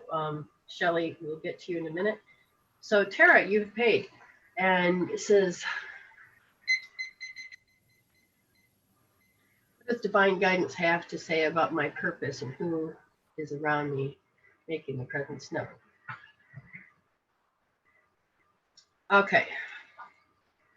Well, you always have there, you know, like right here, there's about 23 people that are y'all currently from this particular life? No. How many are particularly from this current life that you know? 5. Several from about 3 from your past life. Other are dimensional crossovers, but some of them are guide. They're pretty much all of them can be a guide. Now, specific guide. Where are you going? You have some goddess energy that's been working with you. I don't know if you're aware of it. It was something that you had part of your purpose. Now, to find your purpose, you have to understand what is that's important to me. What is it that I love? When people start to copy what everybody else is doing, I got to do the next logical step. I've got to do this. I got to do that. You miss your purpose because you got all of these roles and rules and regulations that you put yourself into. What you have to understand is you have to strip all that away, find your authentic self. Now, this is my purpose. I woke up knowing that I couldn't be just a mother, a wife, housekeeper, any of that. Those were not me, but they were the roles I were playing. So when I started to dive in, what is I loved, I had a lot of, oh my God, what are you into? Shut up. Oh my God, you're embarrassing. But I had to get past all the noise because these were part of my fears in my past life that put me to sleep. You are going to line up to what's important to me. So that is, will stop denying your purpose. If your purpose is just knowing that I want to know more about this, even if it's just to dive into reading books, you might be in the stage of unfolding, gathering. Maybe you need to close things, move on, open the doors. How do you open the doors? You close things, you educate yourself, you move on. And that is a lot of emotions that actually stop you. You need to heal those out. You can heal emotions out. You can dissolve them out of your body. You can dissolve them out of your life. So when you go into this particular aspect of your purpose, understand you have always been guided ever since you got here of little things that's kind of like you know, if you were to put each one of these on the shelf, eventually you would see the picture of what you're supposed to go into.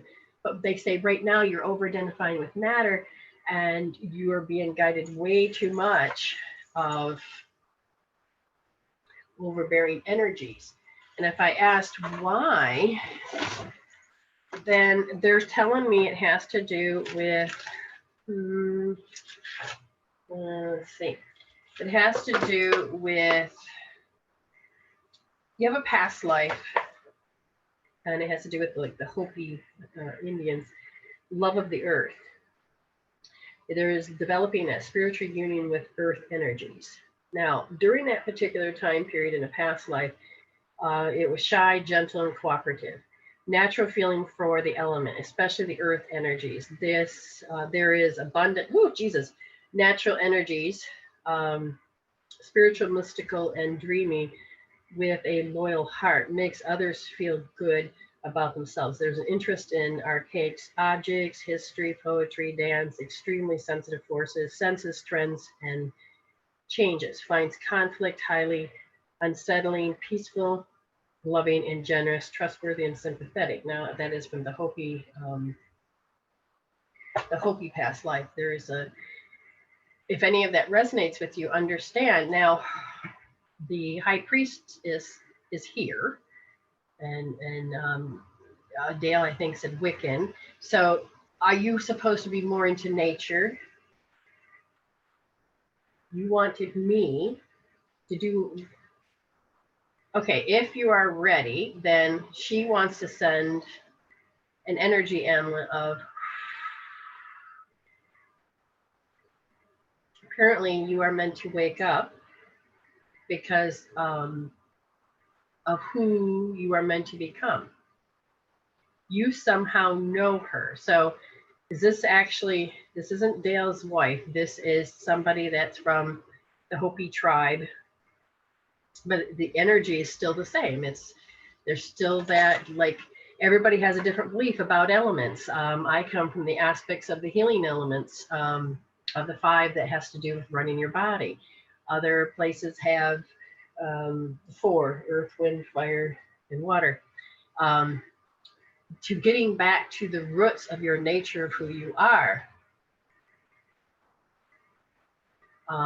So it is moving in that direction. Okay, it really literally is moving in that direction. If you feel this is part of who you are, then please let me know so that I know I'm on the right track here, because, yeah, you already know. Gotcha.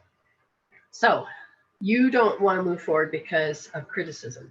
So you criticize yourself that that's not right, or that's wrong, or you need to move past that, because finding who you are, you'll find that feedback a heck of a lot more. Because that criticism only creates the insecurities, which causes you to stay where you are. So you shut yourself down so you can't have your purpose. Awkward. As you are the overbearing, and as you try to become more who you are, then they get to you. People just get to you, and then, but you have to wake up from that manipulation. I know it sounds hard, but if you begin to notice the emotions and the triggers and use like tapping to get it out.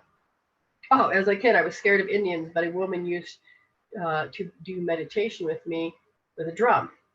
You got to get back into that harmonic, rhythmic aspect of yourself, just like I did, because you will begin to remember, but you have to get past the earthly programs that keep you asleep.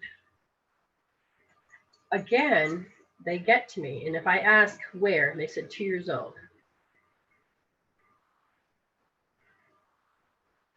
From this life, past life. And has it already been paid? Completely paid. Okay, what happens with karma is that when you understand that karma is just cause and effect. And if you stand too far in one cause or stand too far in an effect, you have to eventually learn to balance it out. So at one point you had been the cause of something, And it was to create certain changes to whatever it is that you believed at the time. There is also this fear that is, there's this fear that if I killed somebody, somebody's got to kill me, or I've got to do this, and that's not always the case because you paid for it accordingly. But there's this fear that you've been bringing forward that's not, it's like residue fear. When you understand on a soul level, how the soul operates, then you don't have to fall for these egoic patterns. And oh, good. See, Tara, look at what Dale said. Maybe check that out. Maybe that's where you need to go. But do know that the soul, I'm going to tell you a typical karmic issue here. Okay, karma is balanced. When you go from one extreme to the next, that means, like when I'm born right on the cusp of Leo and Cancer, and I'm supposed to be this leader. And as I was carrying this out that I'm going to be the leader, I had to find out what it's not, which means chaos had to come in. Well, instead of being that leader, I fell to the fear, okay, so I couldn't be the leader. So I let that be my program. I let that control me. And then it's like, so this is fear. I didn't do my leadership down here. And then as I started getting older, I was forced, go do this for me, go do that, da-da-da. I was forced to become this leader. And it's like, and that was now me resisting all of the program of myself. And then when I started to really hone in and heal my health, heal my emotions, heal particular things, all of a sudden I started to become that leader. And what you're doing is you're creating parameters. And you have to, like when people pray for patience, you're just not going to give it to you. You have to understand it. You have to find out what it's not. And if you get caught up in that and you stay there, you're not moving. But you have to heal those hells, those emotions, so that you can step into the role you're meant to. Okay? So you have to stop believing in the fear because it's not really real. It is a hologram. But it's how much energy we put into it to make it believe. We accepted, we believe, and gave it our willpower. And we don't need to live there. Okay? It is about moving forward. You can do this. Now, Amanda, did they come hollering happy birthdays? You just said, oh, and it was one of my brother's birthdays yesterday, and the other birthday. Yeah, they were having one heck of a good time up there. Yeah, all I can say is party. It's just a party. Oh, we're back to that. Oh, so yes, that's the one. Gotcha. Okay. So now we're going to go, ooh, there goes my screen. So if there is no more 1 minute emails, we're going to go turn to the room because I do not see any more paid. And wait for the okay from my moderator there. Yeah, I have no more emails. All right, Shelly, are you still here? Shelly Cullis. She goes, OMG, I think my granddaughter hates me. She won't stop crying. Everyone, I look at her, every time I look at her. Okay, so the thing is that what she sees is a signature. And the signature that you seem to be carrying around you happens to be a panic. And that panic is an auto response that you kind of developed when you're 1 year old. The panic is you don't want to become an it. So understand that energy. A signature is something that somebody will carry, and you're carrying panic. Yes, she doesn't like the feeling of panic. So when she sees you, she don't see you, she sees the panic. So have you ever had panic within you? Because you're asked on a soul level, your inner world creates your outer world, and your outer world is saying that, what she's doing, her reaction, that frightens you, or that scares you, or that puts you in a different position. And when that does put you into it, it puts you into, oh my gosh, I don't want my heart crushed. And I feel unworthy. And what did I do wrong? I have sadness. And you have to go into protecting yourself with your ego. And you're waking up, my dear. So if you were to tap out panic all the time, you need to get it out, because if it sits there, children are very, I wanted to say a rainbow child, she's not, because all of a sudden I see a crystal child, but then it's not. I see a diamond, so it's reflective. So it's reflective. So you're saying that the panic she sees is actually shit she's got to heal out of herself. Oh, so you got, okay, so now you guys are doing really big time mirrors to help. From the mirror aspect for you, you need to heal out that panic. You need to go EFT it out. You need to put your OMG hand, put this on here. This is called OMG. Go to my website. You need to break up with panic. Panic, you're married to panic. You need to break up with it, which means you can actually put it in a situation of cord switching. Look at the website. And you can put panic in there and say, you know what? I'm taking all of the shit you put on me and pull it out. I'm taking all my power off of you. Because listen to what it's doing. It's taking and gripping my insides, my digestive issue, my respiratory issue, my spine, my structural issue. And then it's saying it's wrestling with your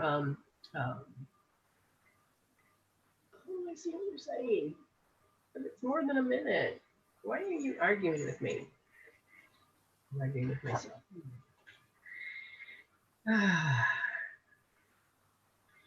Okay, Shelly, are you doing panic right now? Just need to know. Because if you are, then you need to clear that out so that you can start feeling the difference between who you are not and who you are, and that you have the power to be more than just that. So sorry. Yes. Okay. Shelly, would you come on to the show? Do you have Zoom? Can you get Zoom, and can you type in that number? And you don't have to use the video. You can hear me, but you can't see me. Yeah, no, that's exactly right. And it's the same for when you get on to call in, you'll be on YouTube, but if you don't have your camera on, you won't be seen. You don't have to worry about that. But the reason I'm willing to extend out as a free healing is extend the invitations, because Spirit said, people need to understand you don't have to be caught up into these emotions. And one of the things that they want to do, all right, you go ahead and download. And there's the Zoom room number is right there. And it's 121-893-288. I'm going to double check that number. Yeah, that's the one. Yeah, that's the one. You can give me a 1 minute, Brenda. Oh, yes. Okay. Considering all the things that have happened in the last 2 days. All right, so your left brain is way over chicky poo. So think left hemisphere, need to rub the left SI, the small intestine, the left triple warmer, and then you need to do the left bladder. And when you're done, you need to let me know. Hello, Diana. How you doing? Oh, got to give you one more for that. Left kidney. So do your left kidney. Now, what am I telling her? There are points on your body, and I'm reading her energy points that are out using intention that she's focusing on her left brain. She's literally balancing her left hemisphere right now by using acupuncture points. All right, Miss Ames, you've rubbed them. Let me know. I'm in the process. Good to know. Well, thank you. Yes, I've actually wore color. There's a Butterfly. Dale's wife says hello. Which I noticed that the girls are trying to escape here. And if you see Amy, she's wearing a pattern too. I thought that was odd. We usually wear solid colors, and I don't usually wear anything with patterns. Yeah, see? Well, hold on. I gotta make you bigger so that when people go to the thing, say, look, you're wearing a pattern. I don't usually wear patterns. I know. And when I looked and I saw you, I thought, must be pattern day, because I look at color and I think, I'm like, I have to do laundry. you have to do laundry. For me, it was like, I feel like a pattern. Who knows? I probably picked up on you. Who knows? Well, no, I wore this to my cousin's wedding back in October, and I hung it up to dry and forgot all about it. Oh, excellent. Okay. Yes. All righty. Let me get did you want to be seen or not seen, sweetheart? You just got to let me know. Oh, whoop. Audio is kicking in. Okay. I've got my points all rubbed. All right. Your left brain looks good. Your right brain is not too bad. Do your right brain, which is right side bladder and gallbladder. And do you feel better, by the way? Yeah. Excellent. So once we get the phone. Oh, there is a there. Okay, so we'll have to wait until the child is done screaming.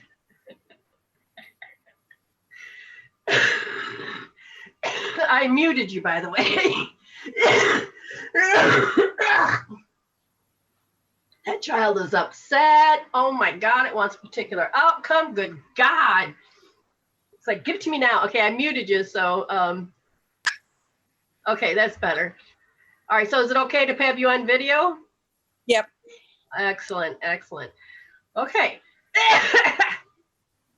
All righty. First of all, the child wants a particular outcome. Is that true? Oh, she wants a mom. Oh yeah, that's the strong particular outcome. Very, very much got a lot of inner crying going in there. God, I want to get away from that, but it's part of how your energy feels doing. Okay. All right, my dear. The reason they brought you on is because your nerves are shot. How's that? Is that true? Oh God, yes. Okay. So it's not that, but you have a panic that you're going to fuck it up. Oh, excuse my language. Hopefully no child can hear me. No, he's not listening. Good. But again, this goes to picking up energies yourself. We want to get some of this panic out of your body. And right now you're panicked not just because of the child, but you're panicked about another reason. Is that true? Yeah, because I've got to look after her once a week. Okay. And she's going to do this. Okay. So I'm looking at an inner panic that's causing this part because it's like it's testing your skills beyond belief.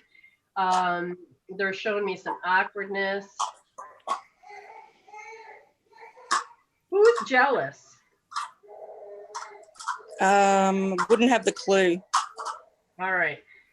So I'm looking, okay, now I'm going to look because this is just says it's jealous in the broadcasting of the self. And I'm like, what are you talking about? It's an auto response. What are you talking about? I can't really be compatible. Why? It's a program, 1 year old. So did you have insecure? So when you were 1, did you already have siblings? An older sister. An older sister. But she didn't live with me. Okay. Did that older sister have something to do? So toward yourself, I want to be like her. No, toward yourself, about the older sibling. Was there a panic? What's the panic?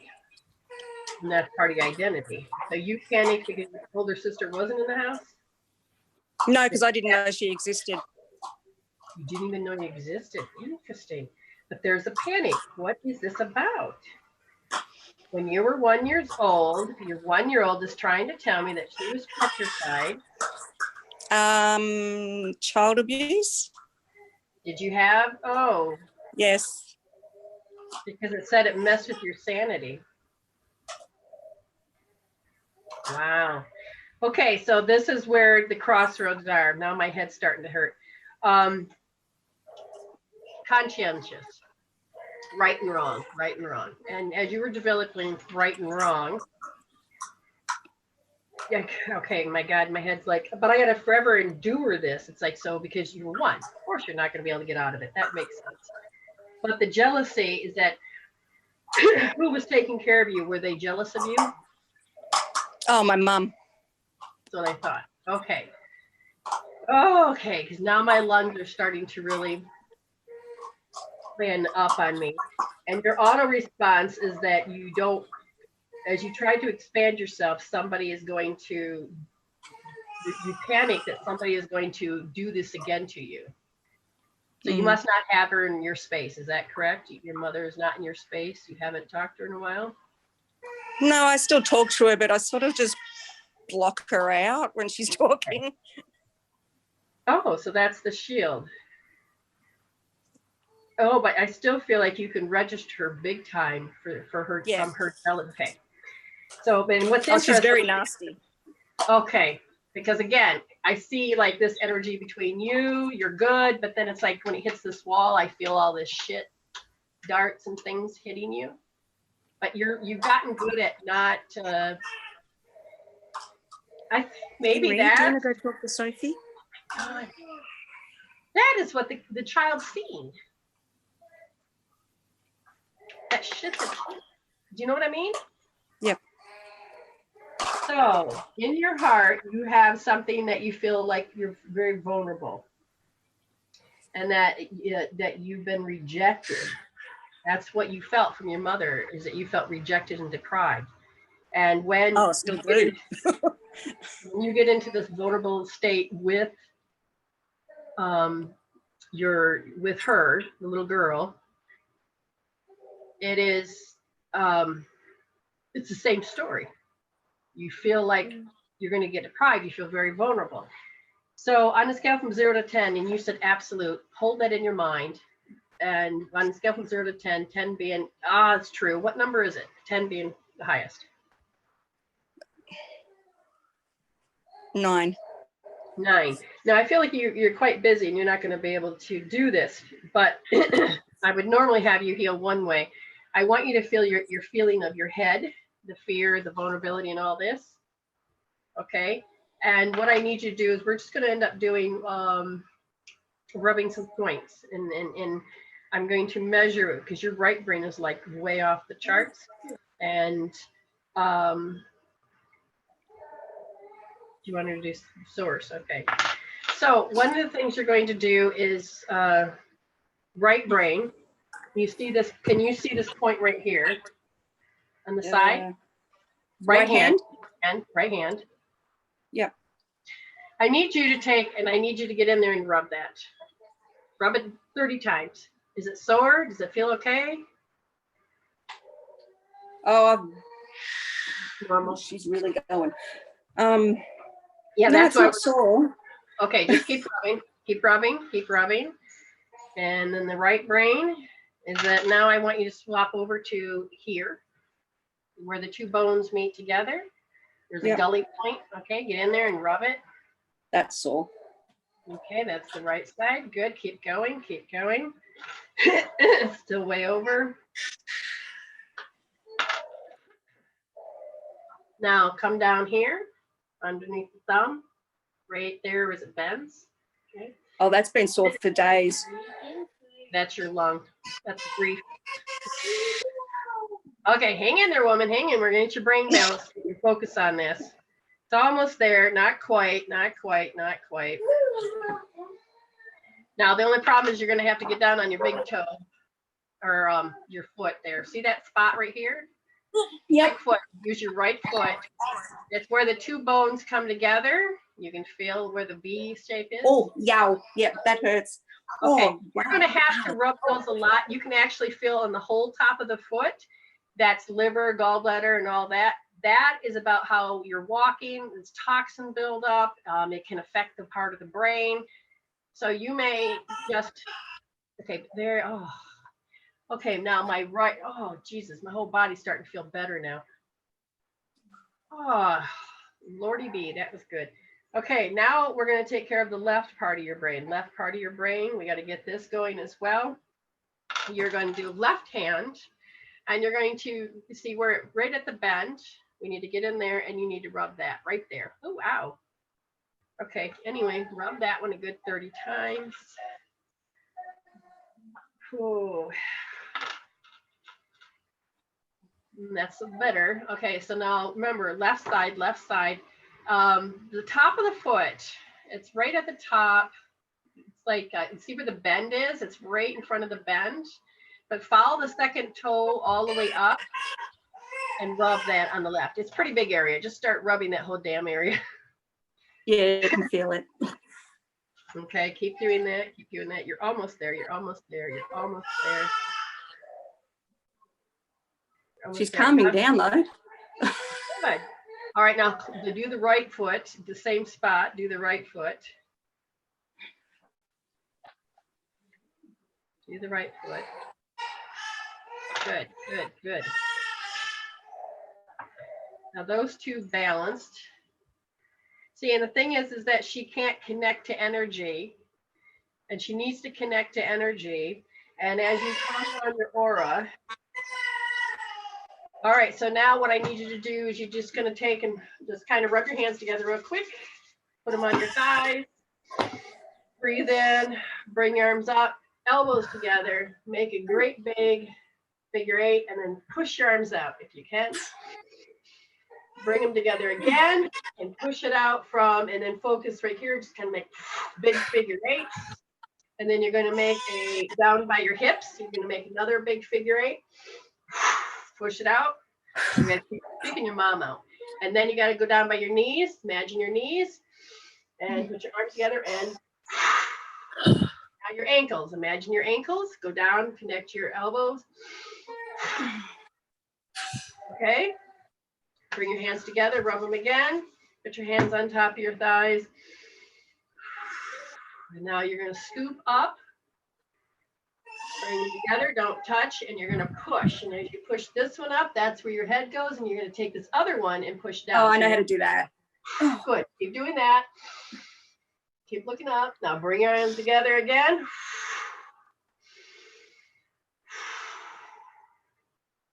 Do that a few times, sweetheart. Bringing it in, scooping.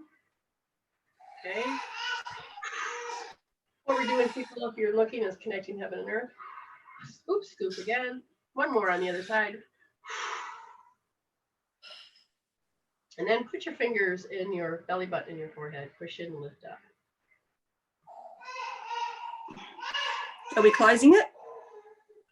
What we're doing is we're setting a circuit so that your central meridian and your governing meridian, so you don't feel paranoid or vulnerable, and that the energies don't penetrate and knock you off your feet. So now what we're going to do, very good. Put your hand, one hand just on your heart. Bring your awareness to your heart, and you feel this love going out, and feel this energy going in, and imagine this energy is like sending love and cradling and comforting the need of that child. Okay, just feel that, send it out, and the comforting and the need of the child.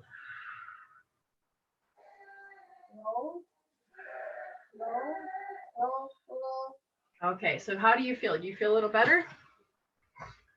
Yeah. Okay. And she stopped crying. And and anytime this begins to happen, remember, you really need to keep the finger in the belly button, the forehead. You need to really keep that energy, so you can imagine kind of like zipping it up. Zipping the energy up. So I should be doing Donna Eden stuff. Yes, because you, my dear, you don't need to be taking all that energy in, because then that enhances that signature field, which then causes her to feel like she's completely disconnected from everybody. And right now, she needs to know that she's not disconnected. So that's why you put your hand on the heart and just kind of imagine that energy going out. See, just in doing that, she's calming down. You got it? All right. So thank you for letting me help you, and go pay it forward. And, yeah. You can do this. You can do this. Okay. Thank you. Oh, you're And welcome. witness. Don't forget to witness. Oh, yeah. Witness. You have to go and you have to witness out loud, and you have to let spirit know, because so that you can have more of it. Okay. So what do I do? Witness meaning you can feel the difference between feeling like hell and feeling good. Because the more you start to understand that you can shift your perception, the more you can create a miracle. So you literally need to witness yourself that this is happening and that I can do it again and I can keep repeating this. Okay. Yep. Okay. All right. Yeah. Go. Thank you. Have a good day. All right. Bye, hon. Okay. Okay. So that was good. I have one more email. Okay. Miss Diana, how can I understand this time in my life?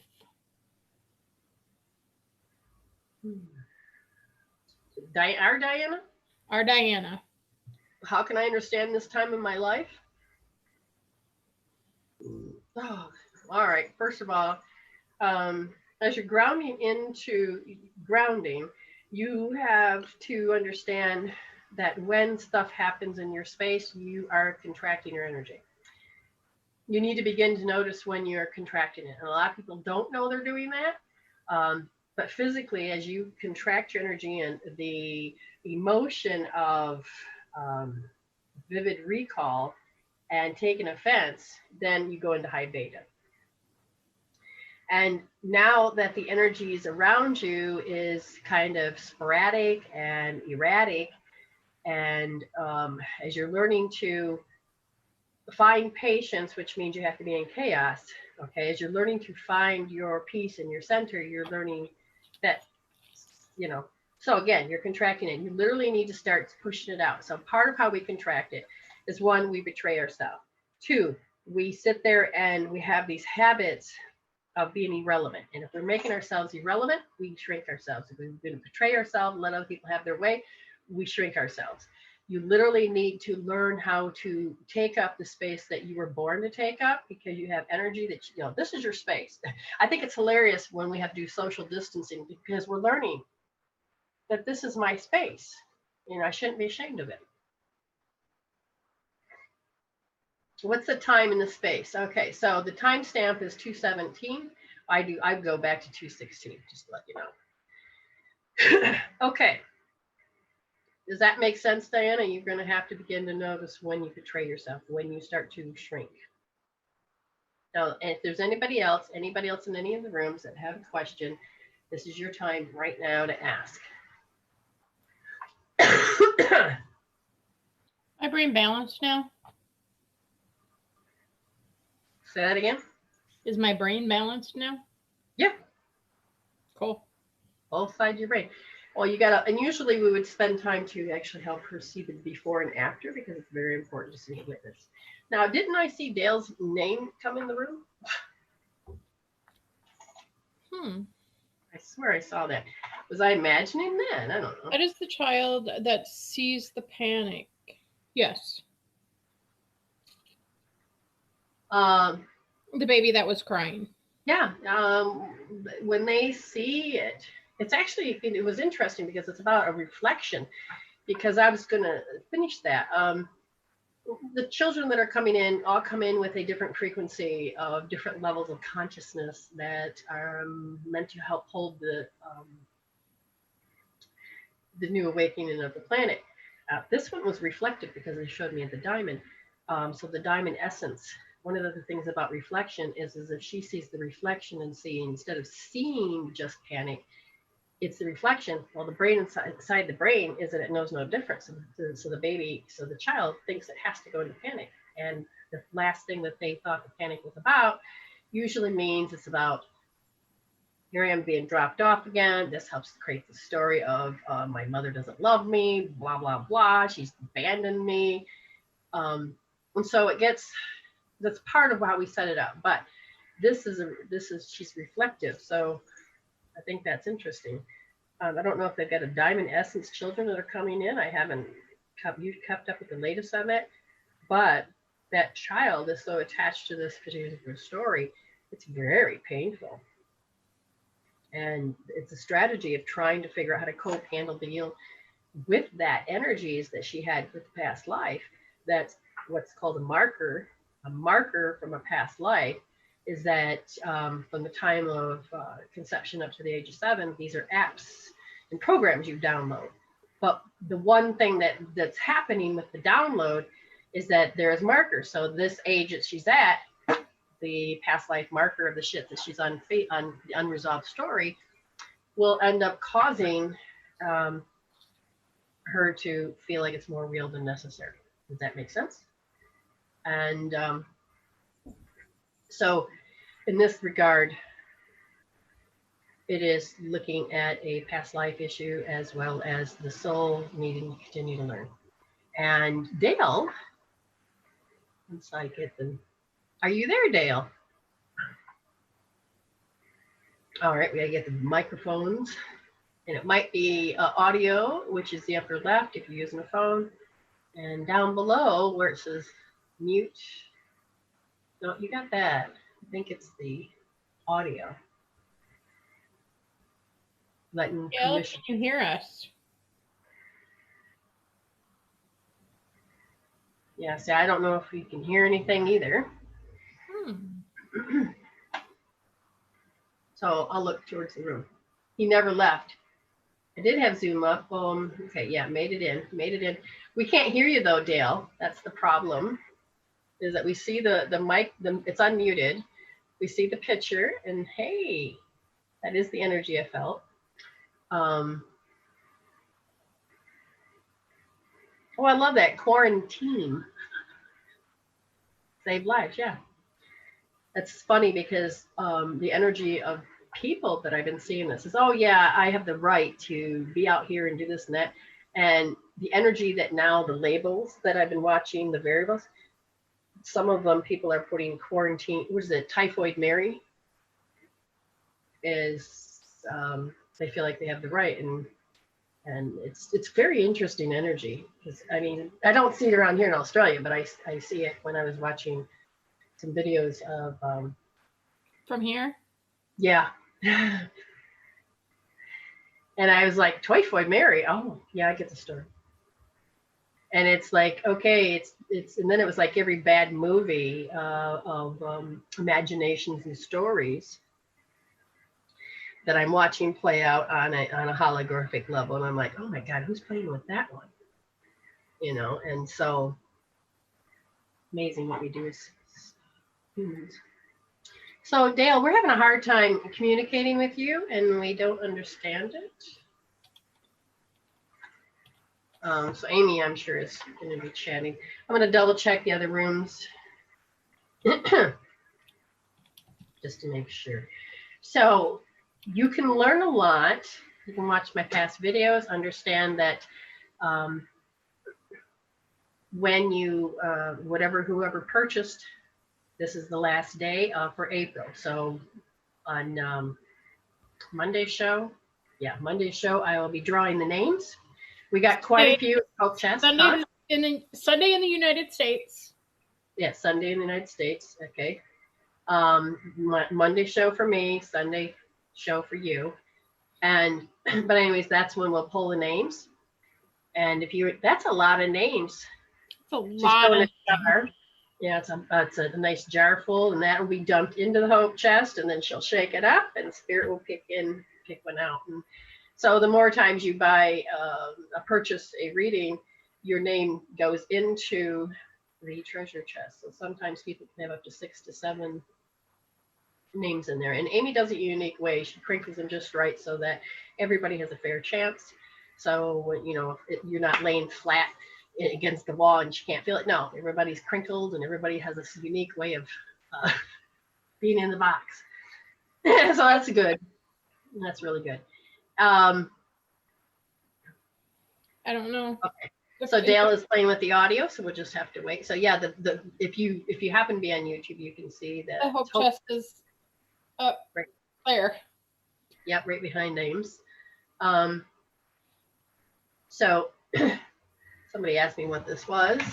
It's a rock party, okay? They're out camping. I love rocks.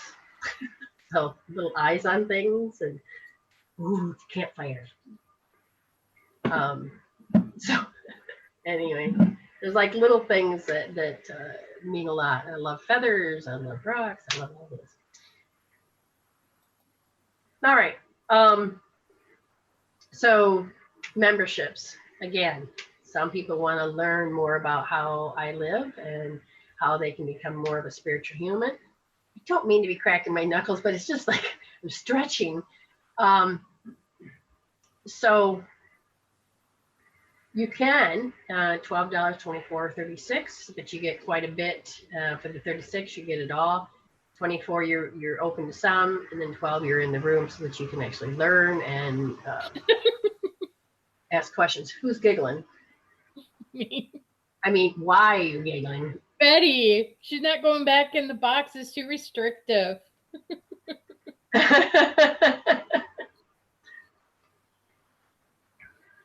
I don't even see that, so I'm going to have to look. Ah, I'm not going back in there. Yes. Look at that. How wonderful. Yeah, on my PC, okay, so usually when I click to get into Zoom, it says that I have to have permission. So if you have to automatically go into it, that means you're going to have to go through Windows. You're going to have to go through audio setup, and you'll have to make sure that your microphone matches your, for me, I asked for it to match my video camera, which is my external camera. So it has to match the name of that external camera for the audio. So, you know, Windows, settings, and then goes into the audio sound. So that's how I have to give permission sometimes, or even if I've given permissions on the wrong microphone. Can you do a reading and healing of a child who is 14 that is not here? He's very troubled, not sure how to handle him. Okay, and normally you have to have permission from the family, but in the same case, I'm going to ask Spirit what it is that you can do to help. And if there is anything you can do, Dale says, okay, put some clothes on. Okay. You gotta remember one thing, Brenda, he is reflecting you. Just to let you know that what's called rings out. Your inner world creates your outer world, and one of the rings is what you see and who is in your face. He's not in my face, he's in your face, so that's a ring out. What is he displaying? Here it says hopelessness. And there's a habit of an auto response. She adopted him. What's that? She adopted him. Aha. Okay. So in that case, you have to understand that now it's really up close. So when you're looking, there's a hopelessness. Now, when I'm looking, Amy knows this one very well. He's about 1 week old. The energy about it has already developed the habit of worthless, and he's kind of checked out. So his spirit in his body connected to, but he's checked out mentally, emotionally, mentally. He doesn't know what to do. So when children do this, because we all do it to some degree, is that the drama happens or the trauma happens and we don't know how to cope, handle, deal, and pacify. Why do we give children pacifiers? Why do we do that? Because it needs to soothe. He didn't know how to soothe. So checking out is soothing. Checking out is no longer really an option. So as he chronologically ages with hormones coming into the body, it's going to F up the rest of your world. What does that mean? Well, that means the hormones are not going to be making anything better. It's just going to make things worse and amplifies. So Amy can tell you why don't you share a little of your experience? I was adopted at 6 weeks old. The house that I'm in now is the house that I grew up in. And I came into a family that was already broken. My parents had lost a daughter 16 years before I was born. And then they had 2 boys, and they lost. They had a miscarriage, and my one brother had CHF, and he died when I was 7. So I never really actually felt the love there. I mean, my parents were here and they loved me, yes, but energetically I didn't feel that love. Yeah, can I just say that? Okay. See, and the thing is that's what happens, is that if there's already a trauma and drama, the energy of the person is going to go to those stories and unresolved issues.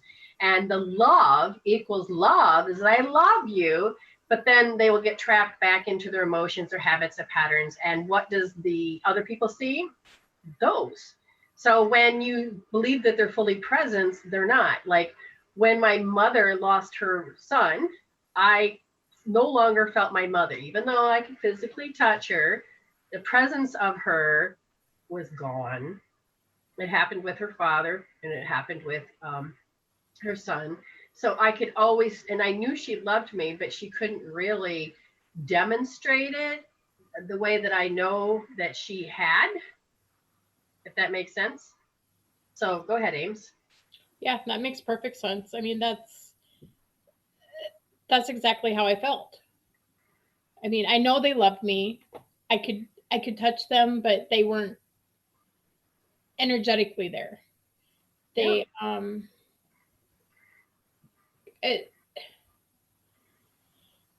it's But you weren't aware of it. This is the thing. Yeah, I wasn't aware of it until what, a year ago? Not even, probably 6 months ago. Yeah, about 6 months ago, she woke up and she realized, or she didn't realize, I told her. Mm-hmm. She's wait, and then everything she's been healing is every while I was in the bloom, this still is an issue. And I said, yeah, you did a lot of collecting shit while you were there. So the thing is that he was sexually abused. Okay, now I'm going to tell you that's going to fuck you up because it did me. But look at me. I don't let it own me, control me, and I'm not suppressing it. I have actually resolved to evolve it. How you can help because of the hormones are coming in. I don't know if he's going to allow you to do anything. I don't know if you know Reiki. I don't know if you know any of that. But if you understand, if you can demonstrate, because they still are quite impressionable, is that you're like, see if he's the type of person that doesn't want to do that, that wouldn't, but you still, it will still, mirror consciousness still plays a big part. This here, this what I'm doing, touching the flat part, round part, top part, hairline, forehead. Okay, what this is balancing the hormones. And what it does is that this helps bring your electromagnetic, so you're going to bring the blood back up. And when the blood comes back into the forebrain, you can concentrate and heal. This is why the Oh My God works very well. And so it starts to pull you out of the stress state, and you don't have to create your reality in hell. This top point is a very good emotional point because there's a lot of meridians that happen. So it's a neurovascular, which is the way the blood flows.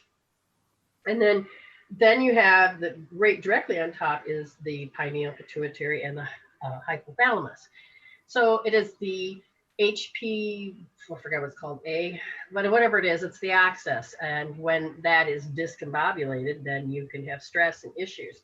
But if you can balance those all together, or you can do them individually, pituitary or pineal, pituitary, and pineal, and that means you hold on to them for a certain length of time to balance them. And when that happens, your hormones start to balance. Okay. For him, just to help you understand that he's fighting himself. He's fighting himself because he wants the pictures gone. Again, I don't know if he'll be open to this or not, but if he could, believe it or not, he has pictures that are stuck that he couldn't pacify himself out of. You go to the website and you look under the healing tool, sensory accessing, and that is the pictures that get stored in your eyes. Or in a kinesthetic, which is not written down, it is what's inside. You can teach him how to pull it out, and that is to do maybe the treasure chesting. Because when I couldn't make a stop, and it was like insanity, and I noticed that it was in my eyes. I started to pull it out one side at a time, then I had this ickiness that was in me. And so as I started to pull it out into the treasure chest, the cord switching works great too, because then you can get your power back off of those that put their ickies on you. I started to do this more and more. And what I started to notice is that I got my power back. Now he wants his power back. He just doesn't know how to get it back. And the best way to get the power back is to start taking and dissolving. No, he's not present. He is starting to dissolve those pictures that cause him to not be present. The feelings of the ickiness, it causes him to not want to be present because he didn't know how to handle it. So his choice every time is that first original thing. Because when you're trying to cope, handle, deal, and pacify, which is you're trying to survive that moment and do self-preservation, you scramble to look for an answer. And as a child learns to find that answer, that is their first, oh, that's how we resolved it. So then no matter when you age, you have to go back to that first try and try to get this one to work again. So every time you're like, okay, if I try it this way, if I do it this way, eventually you go back to that first because it worked once. We're going to see if it tries to apply. Sometimes it becomes outdated and it no longer serves, but you don't have any other choice. So then you try to go back to that one. I can't express enough that you need to clean out his sensory system. You need to get his power back. One of the things that I got my power back is that when I was raped, I was pinned. So I didn't realize I had given my power away when the rapist wasn't there. But years on went by, another person with that signature had power over me. And my instructor in karate class says, you have to get your power back. And he says, when was this experience that you lost your power? And I told him, he says, okay. So I let him, or he told me I'm got to be the perpetrator, and then he would be the victim, and I have to put him in the position I couldn't get out of. So I did, and he showed me how to get out of it. And then he had me get in that position, and I practiced getting out of it. And then I realized that by knowing how my brain was at arrested development was freeing, that it could actually get out of it. A light bulb went inside of me that all of a sudden I had this inner strength, and the woman that was attacking me, I had taken my power back. I didn't have to ignore her, but my energy was back, that she had nothing to feed off it. So she started to disappear. She started to feel awkward, so she stopped following me. Hey, that might be good for Rebecca. Timestamp 2:37. Talk to Rebecca. Okay, Ames, you may have to remind me of that. So Dale said, so I manual balance on the sun. Yes, okay, as a Reiki master as well, I understand we all have the healing power in our hands. Yes, even if you don't have the Reiki, just the touch for health alone, because we're electromagnetic, it's just a natural aspect of being this human aspect of ourselves. We just don't know that our innate wisdom is waiting for our interaction. Our innate could heal you in an instant, but we have our programs, the decisions, the beliefs, the things that we've accepted, we gave our willpower to, and we believe in. And that is how we change the way that the cell operates. So the signal doesn't get to be in alignment. When you can get past all that, heal all that, and change all that, then that signal becomes very strong. And then you have this very cohesive heart and mind that's about love, not the trauma, not the drama. And that stuff doesn't have to own you. Okay, you do know Reiki. That's great. From a distance, absolutely. When you do distant healing, you can do manual, or you can just, I'm always balancing, one way or the other. I'm like, who am I doing right now? Don't know. Okay. But my hands will be in interesting positions. And yeah, absolutely. Oh, that sucks. Facebook's delaying and buffering. Okay, well, Dale, I take it you're not going to be able to come on, and that's okay. Maybe next time we'll if I did get, I think that picture was your lovely wife. So at least, yes, that was the energy. Yeah, interesting. So people's identities. I just got this. Oh, that's interesting. So you know how inside, I don't know who this is for. Somebody's watching, and apparently you need to understand this metaphorically or something. People keep making Facebook accounts because they forgot their password. And it's like they can't find themselves. Metaphorically, metaphysically, they can't find themselves. So then it's fine. I'll just create a new account. I'll just create another personality. I can create another behavior. I can create another mask. I can create. So somebody keeps recreating, not reinventing. That's a totally different thing. But recreating instead of, and you're leaving a trail of different things for yourself that's left lingering. And you need to call your energy back to yourself, and you need to bring yourself back to space. Okay, you really need to bring yourself back to your space. That means that a lot of times people are going to just say, oh gosh, yeah, I didn't want to leave home. My heart aches. You just need to go into your house. You need to gather all that energy and just start bringing it back to you. You've been upset and your energy is still on the floor. You need to look down and do the call to picking yourself up off the floor. You literally need to bring that energy back into your body. Look at the colors. And you can do these things because you are a human being, but two, you're a spiritual human, and you're moving more into becoming a spiritual human, which is very, very important. You have a lot of abilities that you've shut off, forgot about, and because you became nothing but a program. You're waking up from it. Okay, so as I look around, I see that there's no more new conversation, or no more 1 minutes, no more paid. And you guys have been great. I really appreciate the conversation. So that's all good. That's all good. Dale, thanks for communicating. I got to take a snapshot of that amulet. That's funny. I love that. I take that message to a degree too much into politics. Yeah, not focus on spiritual. Yes. Okay, Dale. Yeah, get lessons. Just to understand metaphorically, the crown chakra is opening up. And the only way that you can go through the first levels of your chakras, first, second, and third, it's safety, security, and stability. And it's about the way we consume. It's about, we go into data to relate. Oh, you got a cut on your leg? Well, so do I. Let me tell you my story. And what happens is that we don't go inward to reflect, to heal, to grow. We go and we become those programs. And we need to upgrade the first, second, and third, and we need to be able to balance those out and get past being a habit. So as we open up this crown chakra, we're learning to understand we were born to take up space. We're learning that everybody is that you have to reconnect in a different way. We need to find a purpose, find out what we love, find out about problem solving.